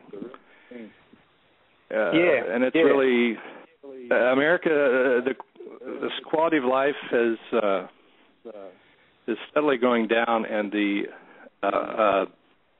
whatever they call the index of how much your money is worth now versus 40 years ago is way down. I mean, wages have been stagnant or have dropped. Absolutely dropped if you consider all the factors. Yeah. You actually sent me some files before. We might play one of those if you'd like. Which one are we going to take a break? Which one? Yeah. Well, we'll have a quick break. Which one did you want to play? What's the automobile one? That's a song about UFO abduction. That was written during the 1990s UFO flurry. Yep. And it got a lot of airplay, and we got to hang out at the Oscars one year while they played it. Oh, really? Oh, yeah. That was our big moment, our big 10 seconds. That's a good song. All right, well, it's written with Mothman in mind and all that whole scenario. Just being afraid of somebody, flying into a UFO coming to your house at night. Okay. Well, we'll play that, and we'll come back after this break. Won't be a minute. Enjoy the song, everybody.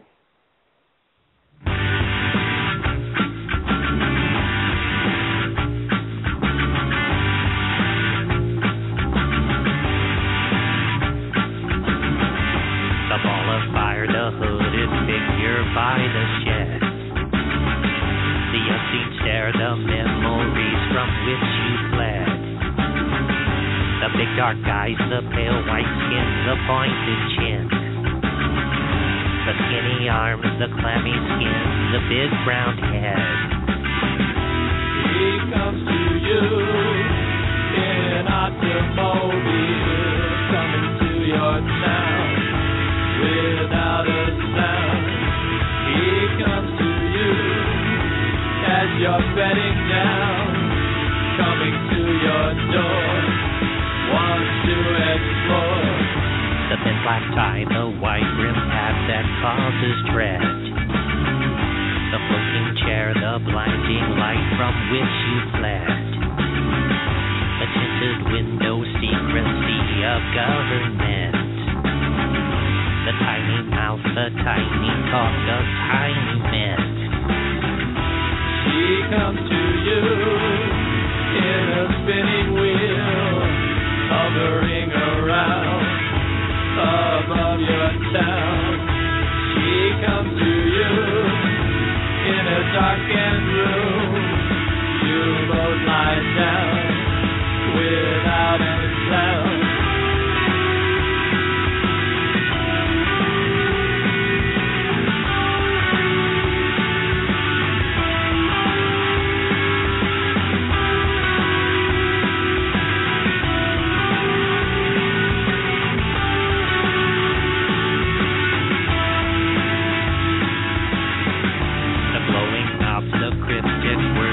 Fill your head.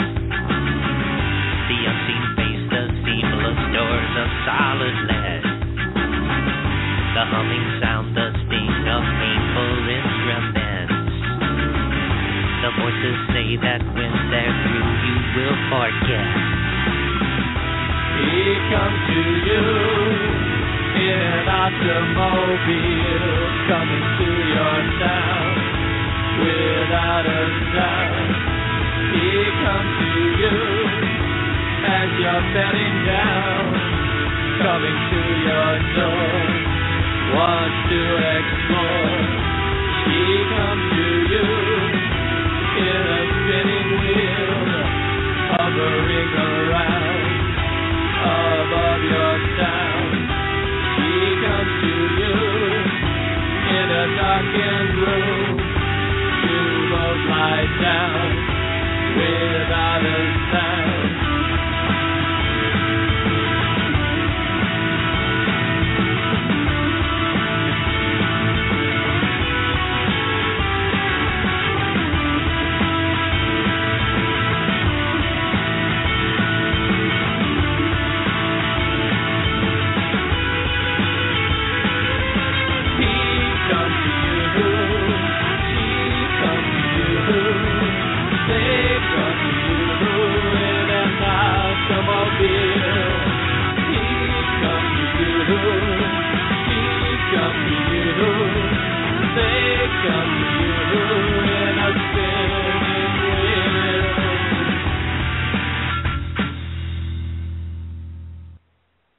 Welcome back.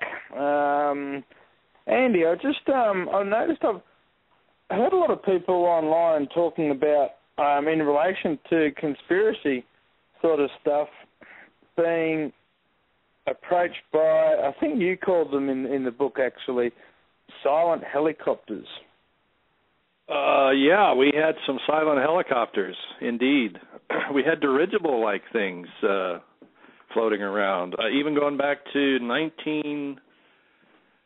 1897 in that area where I lived. And then there was one in 1909 or something.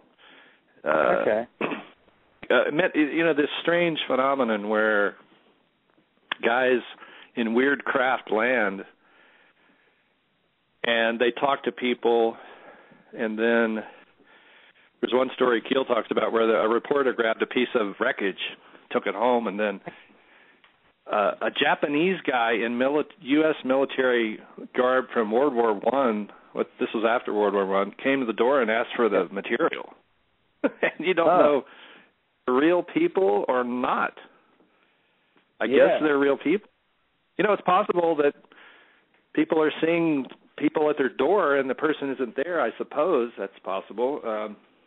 Obviously, but sounds like a bit of a linkage to the MIB phenomena almost. Well, that was what we were getting at in the song with the automobile. The big black automobile. There were. I had nightmares about floating cars that could float, but they looked like Men in Black vehicles. Okay.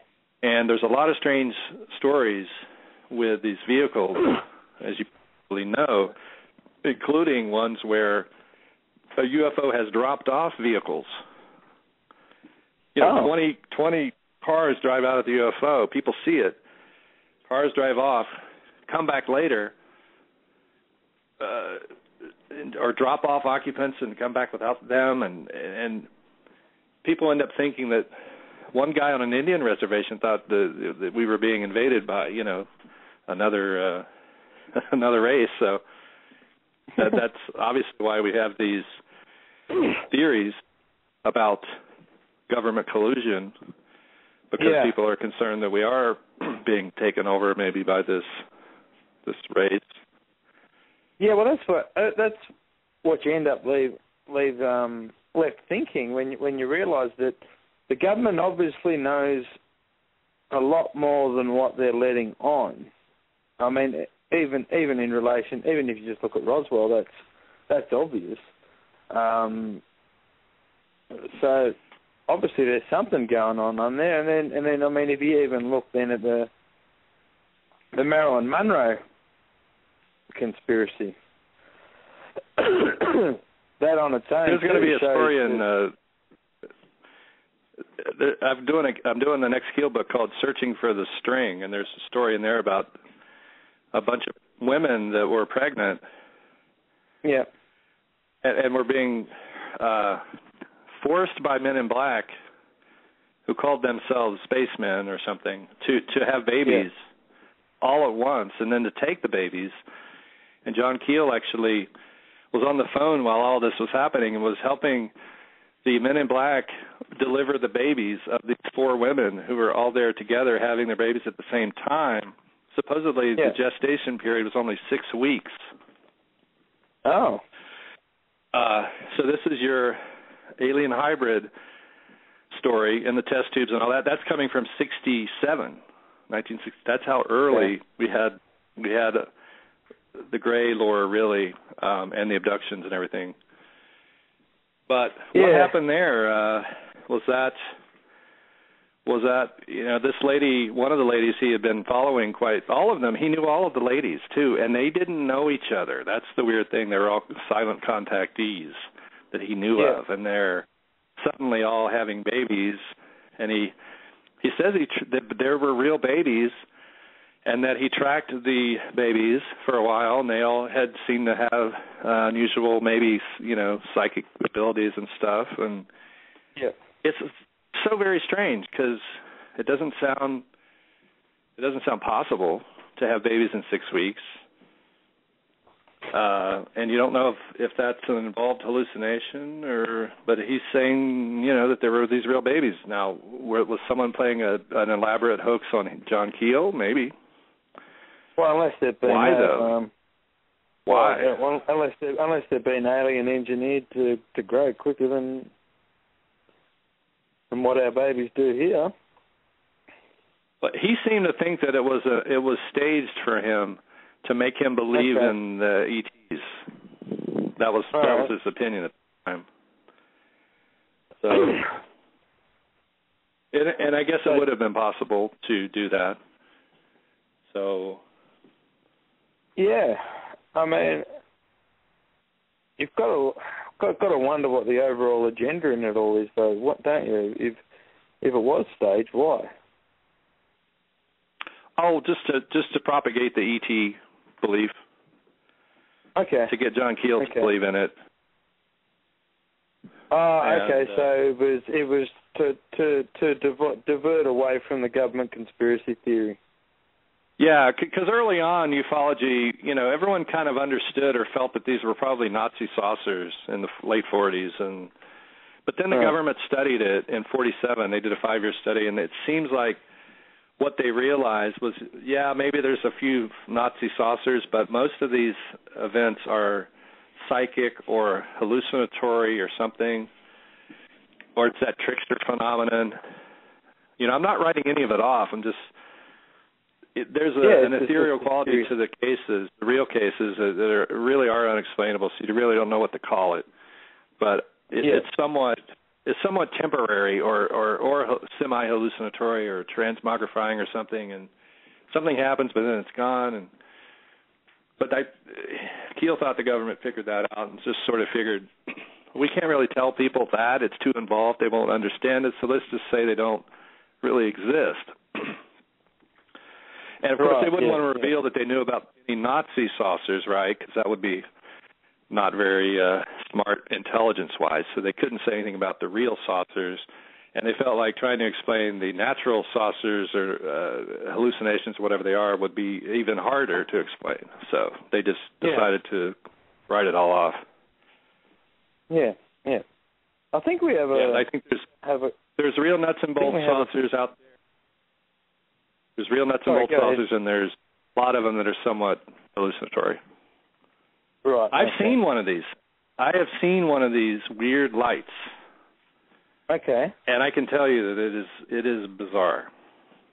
I can't. Where did you see it? I was hoping that after I saw it, I would be able to say it was a government craft or some drone or something, but I don't know. Okay. I took good photos. I guess you got a question that some of these things that people are saying might be strange government projects of with new technologies. Yeah, they supposedly had synthetic fireballs in the 50s. Okay. So meteors, things that look like meteors. And I would assume that they've developed those into maybe something that could do what I saw. It was zigzagging. It was changing colors and shapes. This is what got me, is the thing was changing shape. Okay. And I took photos with reference points on a tripod, and you can see that the thing is actually changing shape based on the stars around it. Oh, and at one point, it looks like a flying man. So there you have your Mothman right there. You have a UFO that turned into a shape that looks like a flying man. Oh. And I've tried to promote this sighting I had with 2 or 3 other people. It's a real thing, but it's gotten nowhere. I'll never be on Coast to Coast talking about it because they don't cover real sightings. They only cover the ones that they've controlled from the outset. Oh, okay. So do you think maybe they're probably government controlled? The what? The media or the craft? Media, the Coast to Coast media, and that. Well, they're only playing what the government wants them to see. Norrie's a former, Navy intelligence guy, so I assume that he has certain limitations on what he, is willing to cover on a personal level. I don't know. Yeah. If there's anything more systematic about it, or if it's just, there's a lot of media in the States, particularly in the right-wing media, and oftentimes Coast to Coast will be on those right-wing stations. Those stations operate at a loss all the time. Yeah. Because they've got wealthy billionaires, and their job is to take up airspace and promote ridiculous, whatever, divisive issues, so forth, so that there isn't much space on the dial for anything progressive or whatever. There's not a progressive news program in Seattle, which is supposed to be the most progressive city, in the country. There is no progressive radio station here. Right. There is Coast to Coast on the right wing. Notice in your book when you were talking about 9/11, and you mentioned about the trillions of dollars that went missing just before 9/11.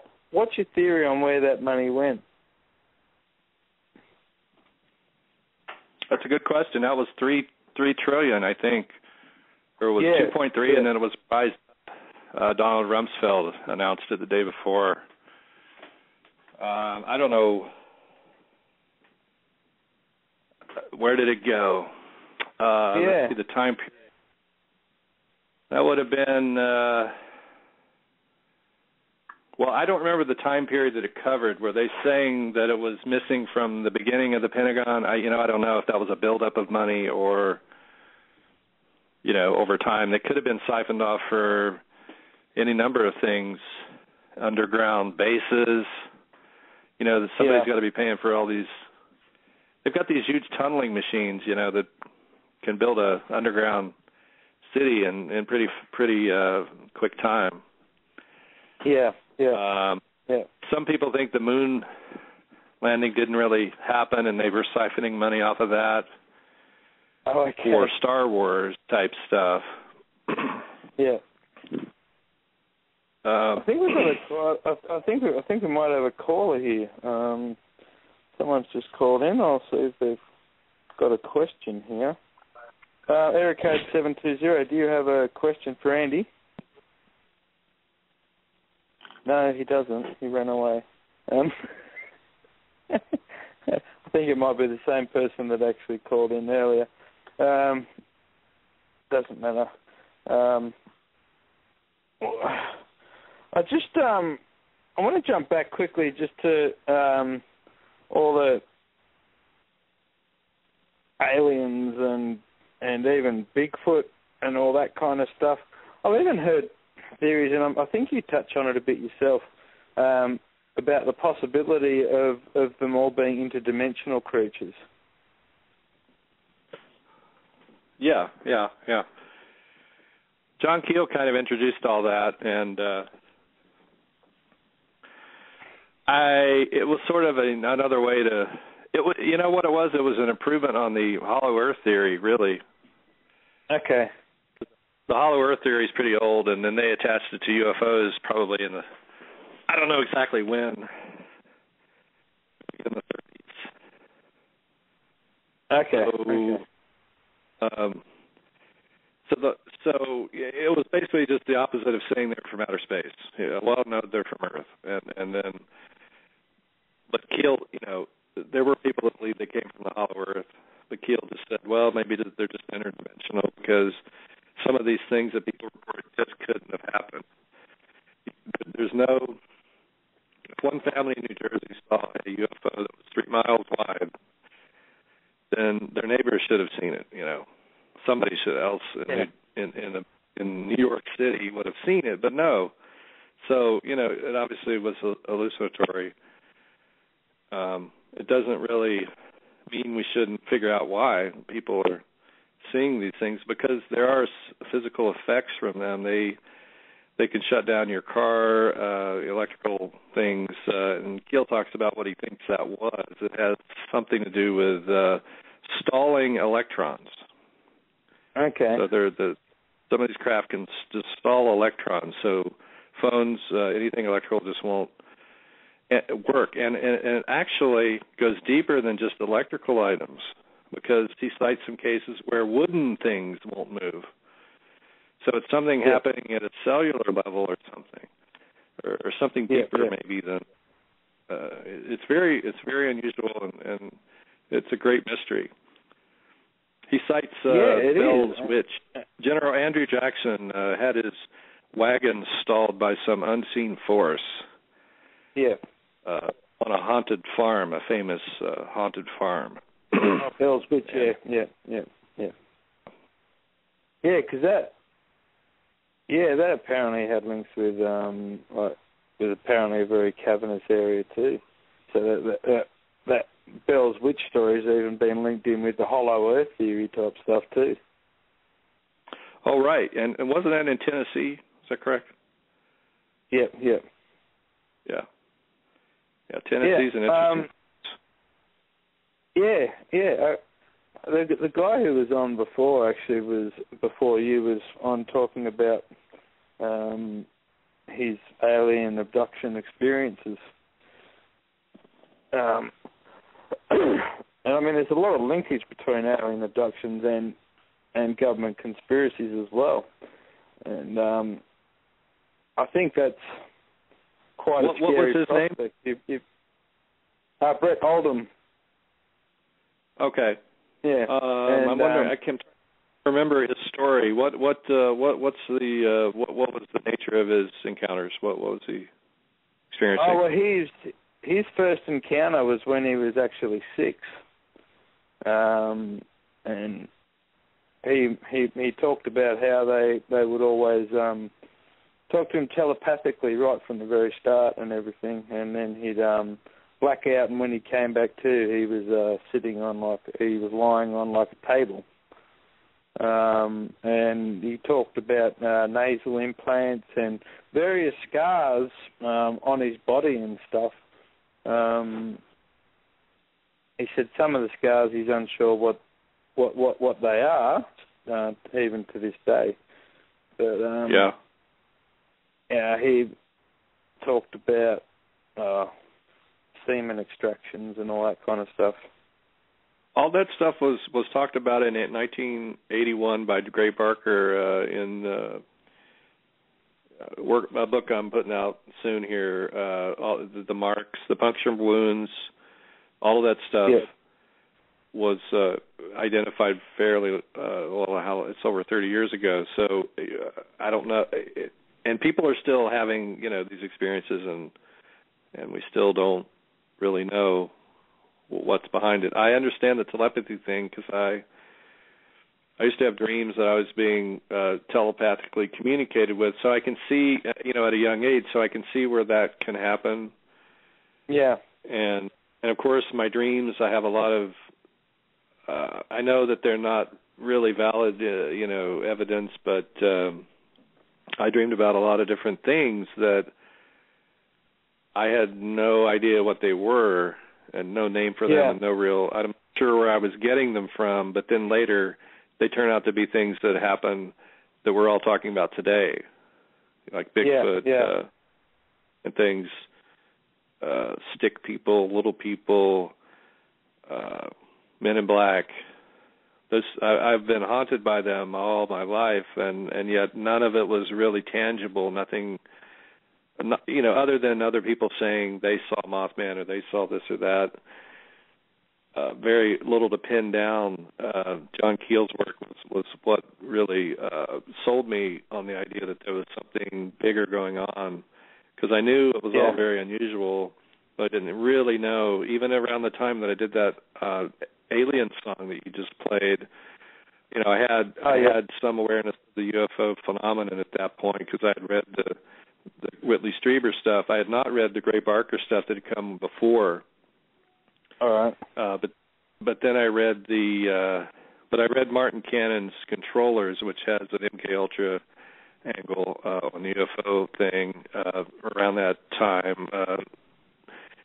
So I've been aware of the MK Ultra part of ufology for since 20 some years. So I followed it very closely on the internet before it was the internet.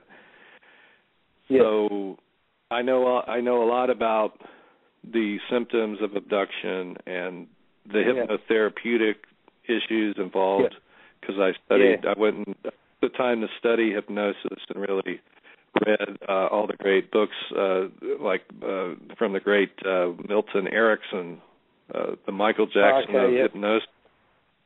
It really keyed in on the fact that the best way to get somebody to not remember is to take them from one spot and put them back in that spot after you've had them running around the countryside doing things. So this is why, people get picked up at one spot and put back there. They don't remember a thing that happened. Whether or not this is happening from humans who are hypnotizing the witness, we don't know. Some of them are probably humans doing it, and some of them are coming from nature somehow. It's happening in a natural process. Yeah. Well, I mean, his story... You always have to sort out what's synthetic from what's natural. Yeah. Well, I mean, Bret's story kind of lends to the could link to the interdimensional aspect, because he was talking about how as he was being as the abductions continued, he actually started getting psychic abilities. Yeah. Through it, and he actually puts that down to interdimensional travel. Yeah, I've been in that place. I know what that realm is like. But I haven't been examined on a table like people say. There's a lot of stuff that hasn't happened to me. Okay. So but there's been enough of other parts of it that I know that there's something going on, so I don't discount what anyone says. How much do you think is government and how much do you think is actually alien? Boy. Sorry, tough question. That is, I don't know, 80-20 natural. Okay. The large percentage of it is something that's happening naturally. I just think I'm one thing, I'm a fraidy cat, right? So I don't like ghosts, and I don't like, even though I was thrust into this whole story that's fraught with weird occult and spooky things, I've always been afraid of it. I'm still afraid of it. I don't like to mess around with anything. I don't mess around with Ouija boards or. Oh no. I just all I do is I go back and visit areas and interview people, and yet even in that activity, I've had so many paranormal things happen that have been witnessed by other people, doppelgangers, windows, cars, windows opening and closing on their own, weird synchronicities beyond belief, which I cover in the books. I try to just document everything as it happened, and then really I forget about it. There's a lot of the stuff that's in the books. If you asked me about it, I probably wouldn't remember. And this is one of the things that Keel talked about. You can have these otherworldly experiences, and by God, a year later, you won't remember it happened. In fact, he visited all the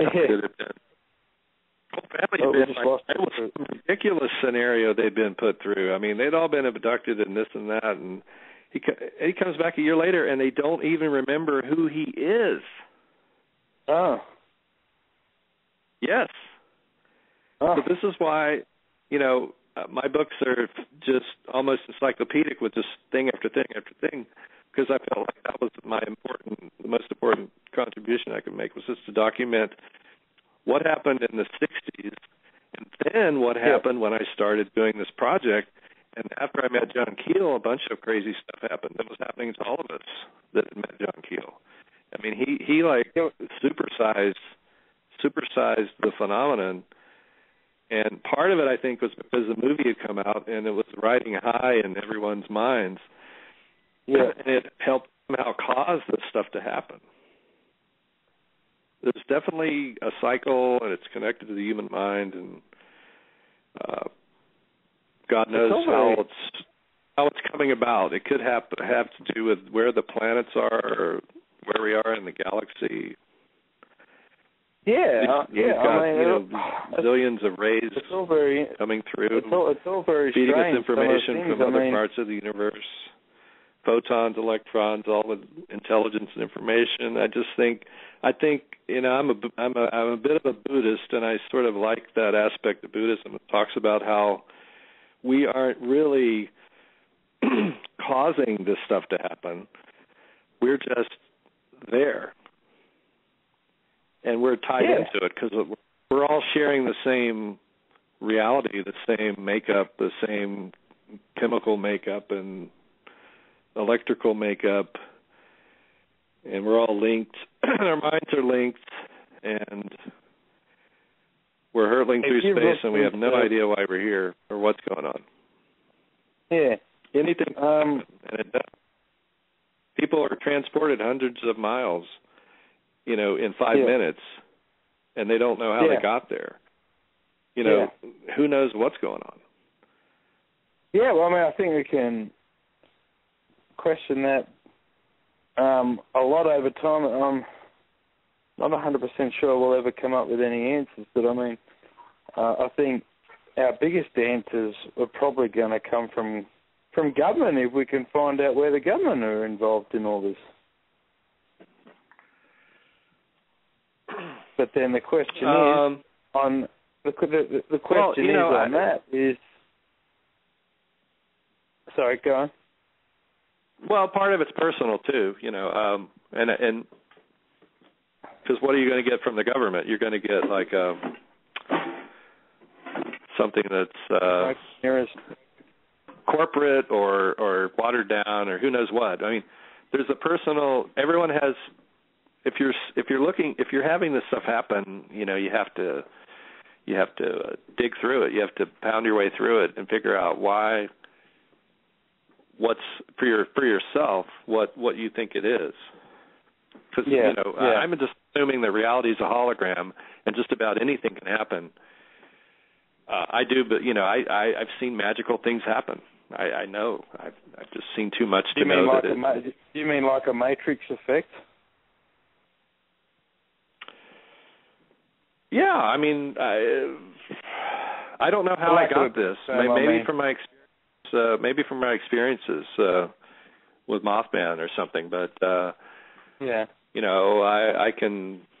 I believe you can find something you've lost. People who are sick can be healed. They may not live to be 1,000 years old, but they can be healed and live a little longer. And but we did used to live to be 1,000 years old, apparently, if you believe a word of the Bible, right? Yes. So that's how different reality could be, and it may be going in the Kali Yuga cycle. Every 26,000 years, we go through a bunch of changes, and maybe we live to be 1,000 years old for a time, and then it goes back to this again. And we cycle. We build up these great civilizations, and then we destroy them, or the Earth destroys them, and then we're back to the caves, and we start over again. Yeah, well, I hope when you do the 1,000 years that it's not 1,000 years of all this. Sorry to put a downer on it. 1,000 years of fighting off 8-foot giants with double rows of teeth who want your women. Yeah. That's what it was in America at one. Yeah, no, they can have that. Are these tall people in the mounds? Are those Bigfoots? Are those what we? Is Bigfoot a ghost of someone who used to live who was a lot taller? Well, I mean that's where it all comes in. Is from your research, what way are you landing on Bigfoot? Because you've interviewed a lot of people on Bigfoot. I think he's like, I think all this stuff is related, and it all has the same kind of qualities about it. The flying saucer that can disappear in front of your eyes may be the same thing that is a Bigfoot that disappears, or Mothman.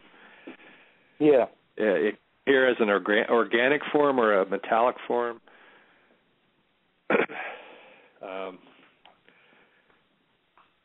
There are involved hallucinations used to be a lot more in vogue in the old days. In the Greek days, for instance, people had visions all the time and talked to entities.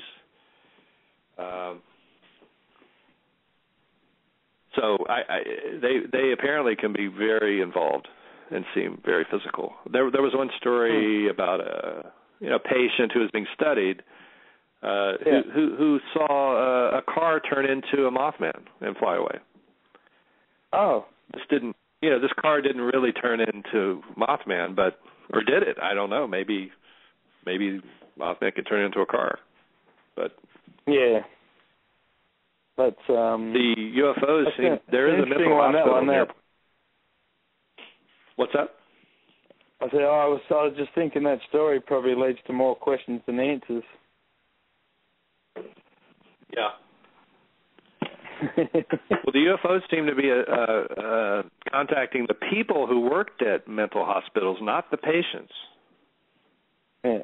That's another weird story from John Keel. By the way, where the place where the mental hospital is in Point Pleasant used to be owned by Mark Twain's father's home. Oh, okay. Mark Twain is from his family's from Point Pleasant. Yes, yeah. You wonder, what did he see that made him, was he a Mothman witness? Because Mothman's been around longer than the 60s. Yeah. I mean, John, has there been more sightings of Mothman since the 60s, or is it just a phenomena that was there in the 60s? Oh, in World War II, there were sightings. In World War I, And you got to remember now, this Mark Twain homestead is right where the TNT area is. It's a mile away, less than a mile. Maybe Mark Twain saw some strange things when he went back there to visit or something when he became older. Yeah. Maybe it's passed on through the families. If you're born there, if your family's from there, there's a likelihood, at least back then, that you maybe had Indian blood in your family. I don't know much about Mark Twain. I should probably study it more, but there's a lot of the people with Indian blood. They have more of these UFO experiences. Well, it seems to be, because I mean, even Bret Oldham apparently has some Indian ancestry in his bloodline. And the Native Americans, of course, have a long history of visionary experiences where they communicate with otherworldly beings, and maybe that's just sort of in our DNA, because I have, some of that in my family. Okay. Blackfoot Indian. Okay. Montauk Indians. Montauk, part Montauk. Some of those... the Montauk Project? Well, this is the backstory. The history of Montauk Island is that the Indians there said that they came from Egypt and that they were the pharaohs. They were the escaped family of pharaohs who had been driven out of Egypt. Yep. And so the Nazis thought that Montauk might be the mythic land of Thule. Whether or not that, I don't know how exactly that relates to the pharaohs. But yeah, those did two you groups. Somewhere about pyramids underground at Montauk? Well, then there used to be pyramids on Montauk. Okay. And they were built by these Egyptians who came over. And supposedly all of our Indian tribes are, I don't know if all of them, but a lot of them, at least on the east side of this country, were all breakoffs from the Montauk tribe. Okay. So when they trace your lineage of your tribe, the records they use are the Montauk records, because they're the only ones who kept records. The only Indians who kept a record. And so Thomas Jefferson and George Washington both studied the Montauks closely. Yeah. And that's how they verify your lineage. And so some of the tribes that were in West Virginia had come from Montauk, in fact. All right. So I've got both sides of my family basically related to the Montauks, both my father and mother. Oh, okay. Yeah. And so maybe that's what brought them together somehow. They just met at the beach once. They didn't know each other. Yeah. He grew up in New York. One of the Colvins had married into the Montauks, and then my mom was from the Blackfoot. But Blackfoots and the Blackfoots and Saponis are both from Montauk, too. Right, okay. A lot of the Indians in West Virginia are called the Saponis, and they have some relationship with the Blackfoot. So they migrated west at some point and became the Blackfoot, but they go back and forth, or they used to. There was a lot of travel that went on in the summertime from east to west with the Indians. What's their story on Mothman? What's up? What do the Indians think Mothman is? Oh, let's see. I have asked this. I think Artie Sixkiller said she thought they were the same creature, maybe. Okay. That the Bigfoot and Mothman were the same, or that that it might be the Thunderbird. Most Native Americans will say the Thunderbird because it's very similar to the Garuda. Legend. They don't say that because it's related to the Garuda legends, but they are related, and the Native Americans is a little more. Thunderbird can be a little more touchy, but they use the Thunderbird to protect their burial grounds. So he's like there watching your spirit. And I think Mothman does the same thing. The Garuda definitely does that. He is a supreme deity in a way in Buddhism. He is, but he's not like an incarnate being. He's a force. He's a shape-shifting force. He can appear as shapes, but he is above the Buddha in the pantheon. He is in the sky. He is the sky. The Buddha or the Garuda exists there. He's like ether. He's like a cloud that can just form into shapes. But he's definitely on the side of good. Yeah, because he's in these paintings with the Buddha. Yeah. And then some of the Masonic traditions have carried that over, where they'll have a bird face. There's a lot of bird worship going on. Okay. We might play another piece of music, actually. Well, what's that Psychic Sasquatch? That's an interesting one. Do you know Kalani Lapsaritis? No. The psychic Bigfoot guy? Oh, he's the original He's the original Bigfoot contactee, and he is in that song. And one of his friends who saw Bigfoot at his house the day before I got that interview, and then we used that in the song. Okay. Yeah. Okay. It was done by our DJ. That's by a DJ? Our DJ put that together, DJ Novocaine.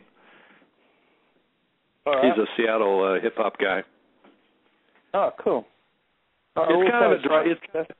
It's kind of a heavy song. It's kind of if you want something light, and maybe at the end you can play the John Keel thing, where we have John Keel on there singing along with the sisters. Is that the string one? Yeah. Yeah. We'll play that one. We'll play that one. Maybe at the end. Did you play the Keel at the end and play the Psychic Sasquatch? No. Yeah. No, I'll play Psychic Sasquatch now, and then we'll finish off with that later. We'll be back in a few minutes. This is Psychic Sasquatch.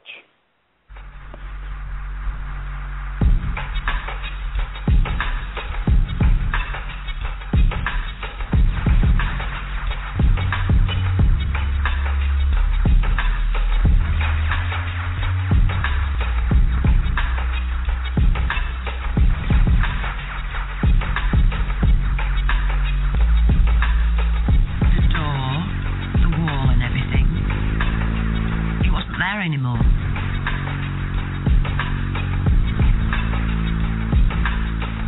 The door, the wall and everything. She could see through the door. Yes. It wasn't there anymore. And it's a special thing that the Sasquatch came to her. The door, the wall and everything. The wall, and what I'm looking at back there is this. What were your feelings during the event and after the event? I was taken aback, I was startled, but I wasn't frightened. I just wasn't frightened. It was just so strange. I'm not frightened. She has good vibrations and she's a good person. Well, I was walking towards the door. Okay. How long do you think it lasted? Well, I was walking towards the door. Okay. It was just so strange. And I just thought, well, I need some fresh air. I need to feel the coolness on my face, just to cool me down. I need to be able to breathe. I need to be able to go to sleep. And I was hot. And I was feeling achy. And I've been walking up and down. It didn't speak to me verbally, if you can understand what I mean. It was just like it was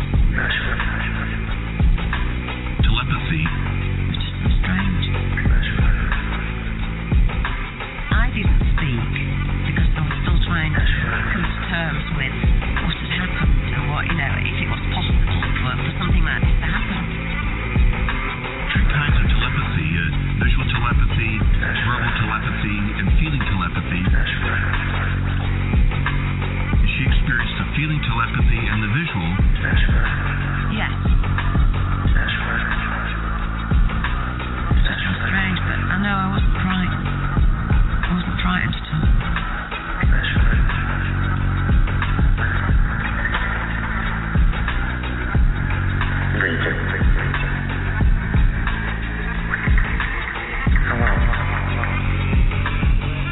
The Sasquatch are psychic.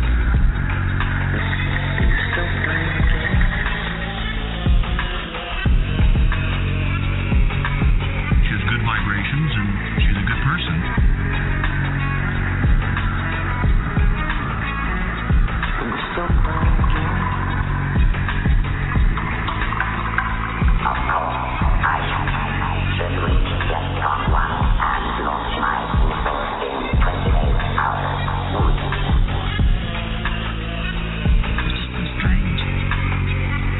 She has good vibrations and she's a good person.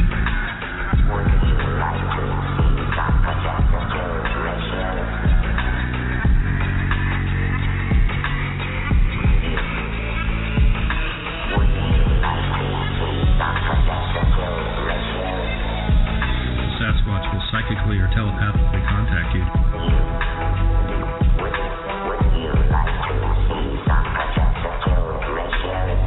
I'm not frightened.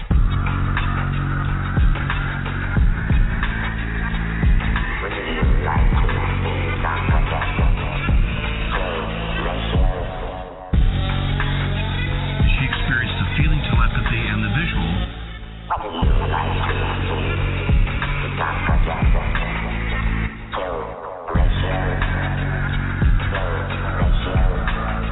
I'm not frightened.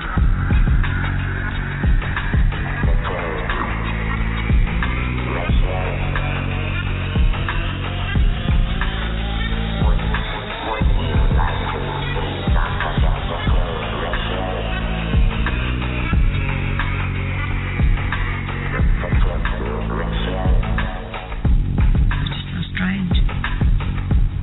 9% of the housing destroyed. 72 million people dead. Is this game or is it real? What's the difference?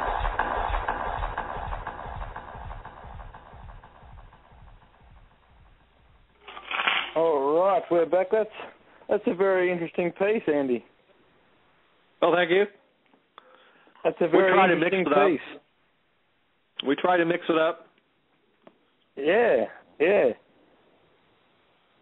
In relation to conspiracies again, one of the ones that I find really interesting, and I'm not sure of how real these things are, is like the FEMA camps. Oh yeah. Well, I mean, I think I understand they're real, but just whether they're being used for what the conspiracy states they're being used for or not is correct. Yeah, I mean, they're there. They have millions of body bags, and they have all kinds of stuff. Yeah, I mean, what can you say? I mean, there was just a story today about some lady from, I can't remember what country. She had been, detained coming in, spending time at one of the immigrant camps, and was being denied health care. I mean, she said they're all being denied health care. And, I mean, I can't, all you can say is that the prison system, which I guess now, is linked to FEMA maybe or something. I don't know, but it's just America's just over the top with police action, military beliefs. It's scary. It's not much further than the Old West. You've got little pockets of progressivism and all that, but man, the middle of the country is a pretty scary place, I guess, in terms of what they're willing to do and the stuff that they'll. I mean, there's horror story after story. Yeah. About all kinds of abuses with atomic energy, with nuclear waste and coal. It just ruined the water supply in all of West Virginia, just about, right. With a spill from a coal chemical. The list goes on, even down to incarceration in a concentration camp, like they did in World War II. Oh, yeah. Which I guess somewhat justified and all that, but yeah, I don't know. I worry that that we're in just a transition period where once all the drones are deployed and everything else, that maybe they will crack down and do something. But I think what you see with the Alex Jones types, is that they're just using the fear of the FEMA camp to sell survivalist goods and make a buck off of it, and spreading terror, spreading extra terror beyond what we get anyway from the media, national media. You've got a lot of these smaller guys that are doing it too, and I don't know. Yeah. It's not. There seems to be more and more preppers out there. Mhm. Yeah, I mean, I don't know. I grew up in an area with a lot of people are like that. Yeah. And I understand it. I mean, although West Virginia is a little different than most of the country, I think it's actually more progressive in a way. It is, as far as anti-government types, people there are anti-government because they've seen too many abuses go on, usually with regulatory stuff, not regulating industry, people getting killed, coal disasters, chemical disasters, and just it's a very unique place in the world. And as I go about traveling, I notice it more and more. There's something different about West Virginia. The people, while they have a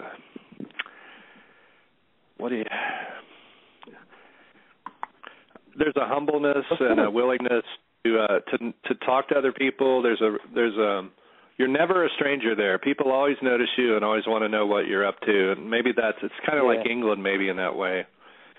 Okay. It's got a very rich paranormal history, West Virginia too. Like you hear a lot of ghost stories coming out of there. Yeah. Well, politically, they're the only state that was formed because of slavery. They didn't want slavery, so they broke off from the South and formed their own state. Yeah. Okay. They're the only state that did. So it has a very freedom-loving character. And so some of these freedom-loving people, are in that prepper group. Yeah. But there's a practicality that comes in West Virginia from a lot of people have been in the military, and even though they're true blue, red, white, and blue, at the same time they're still anti-government. You see, they had to go into the military because they had to. They didn't have any money, right? So they come out of it somewhat with their eyes open. They know what the deal is, and even though they're patriots, they're not the kind of patriots that are going to fly off the handle. If they do prepare, they'll do it quietly. They won't try to make money off of it by propagating terror, and they just quietly go about their business. And this is where you get a lot of your good military snipers, intelligence people come from that area because they're very quiet and humble, and they don't. It's not about drama. It's about survival in the most economic ways you can find. There's a lot of hunting. People eat deer to get through the winter, and it's not as backward as it seems.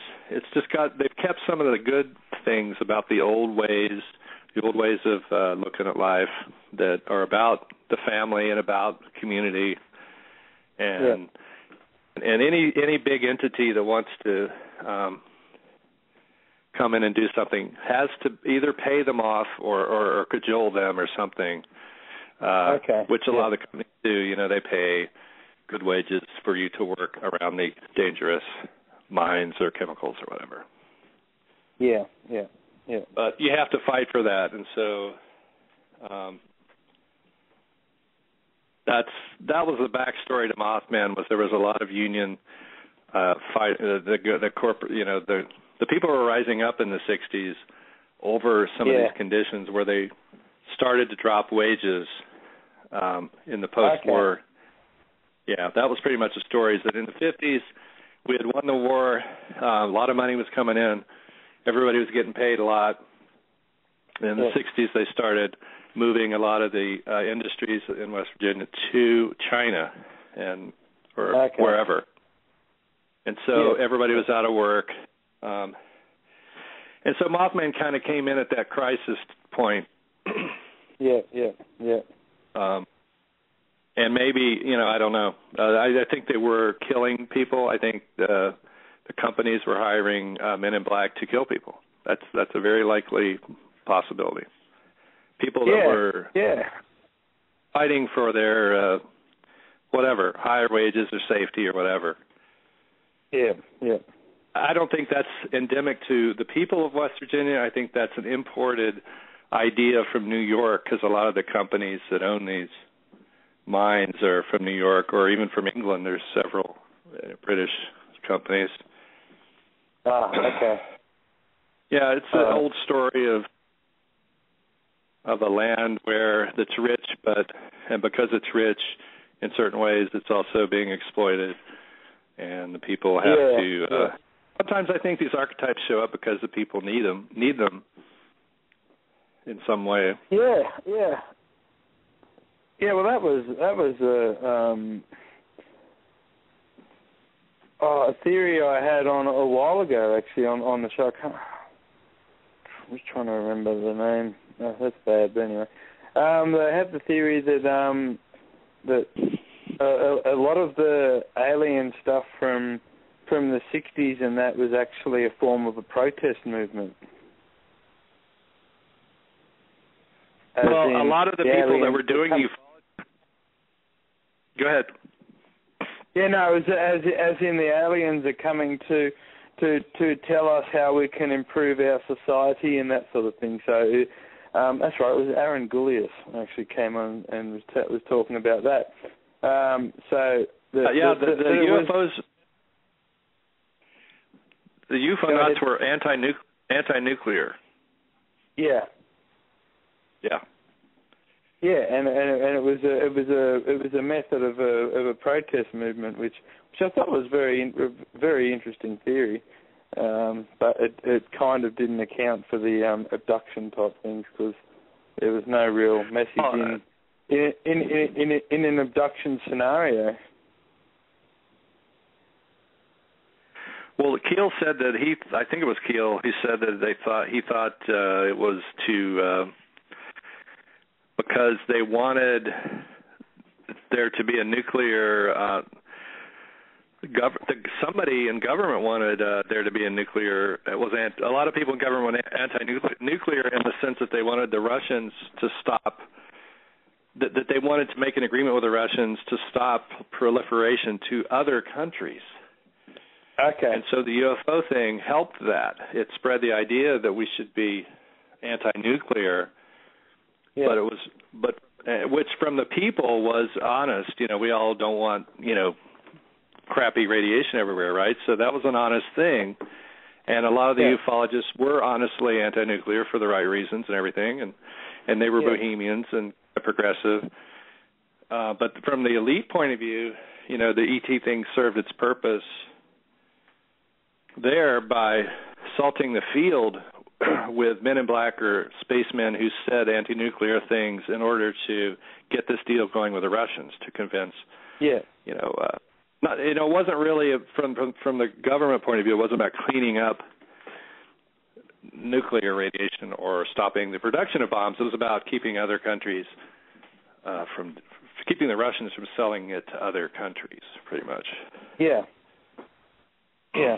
So, and the other thing this does, because you'll notice if you've been listening that I am saying that an archetype could exist that is a beneficial, archetype, protector type deity.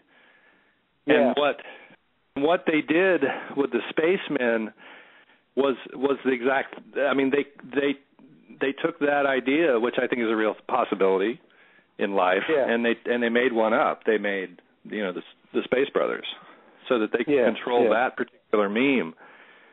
In order to control these memes, they have to come up with one that they can sell and propagate through all the channels.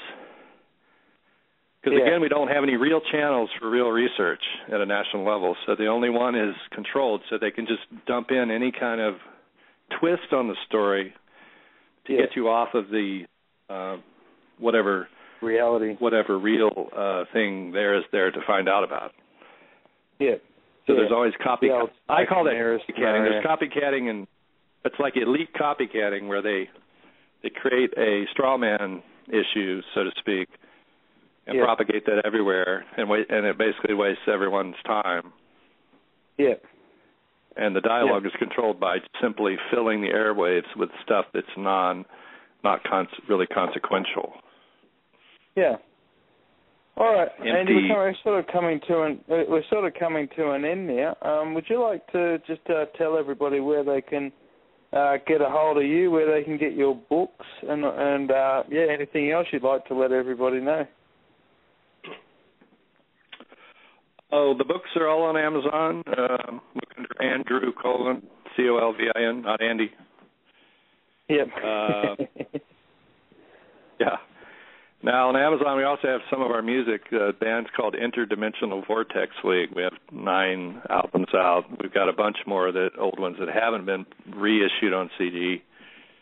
Yeah. They're all on Amazon and iTunes and CD Baby.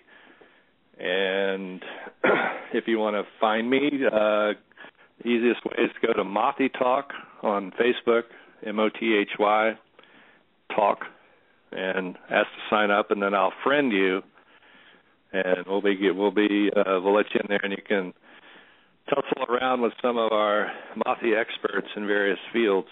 We have a lot of good people on there. Excellent. All right. Well, I want to thank you for coming on today. It's been awesome. As I said to everyone, it's going to be a wide-ranging chat, and most definitely was. Thanks for coming on. We're going to finish off with the string one. Is that with John Keel, did you say? Yes, that's got John Keel in it, and we're titling the third book of his writings, Searching for the String, which he mentions in the song. Yep. Thanks for having me on, Bret. No worries. Thank you for coming on. All right, everybody, thank you for listening today. We're going to finish off with the string and then our outro, but if you tune in next week, we're having Carolina Ghost Girl on and also Heidi Hollis, so we will be taking calls in for readings with Carolina Ghost Girl next week. So thanks for listening in, everybody, and we'll see you next week. Now, when you're in this hypnotic trance and you think you're conscious, you can see almost anything. These things are from outer space. There are strange things in the sky. Skyships were taking souls away into space, and you're going to a trance. You think you're conscious. You can see almost anything. There were flying saucer sightings galore. You can see almost anything. There are strange things in the sky. We haven't been searching for the string. There were flying saucer sightings galore. We have to take the little piece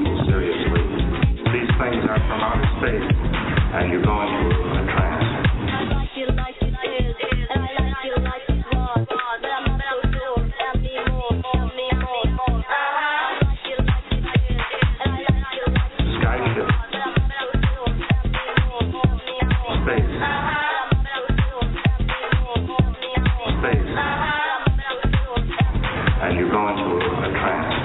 Skyship, explain space, trance, space, skyship. And you will swear that it's real. Skyship, explain space, trance, space, skyship. We haven't been searching for the string. When we call to see the teddy bears are here to play. If you don't come play with us, then we will kill you. Are you nervous yet?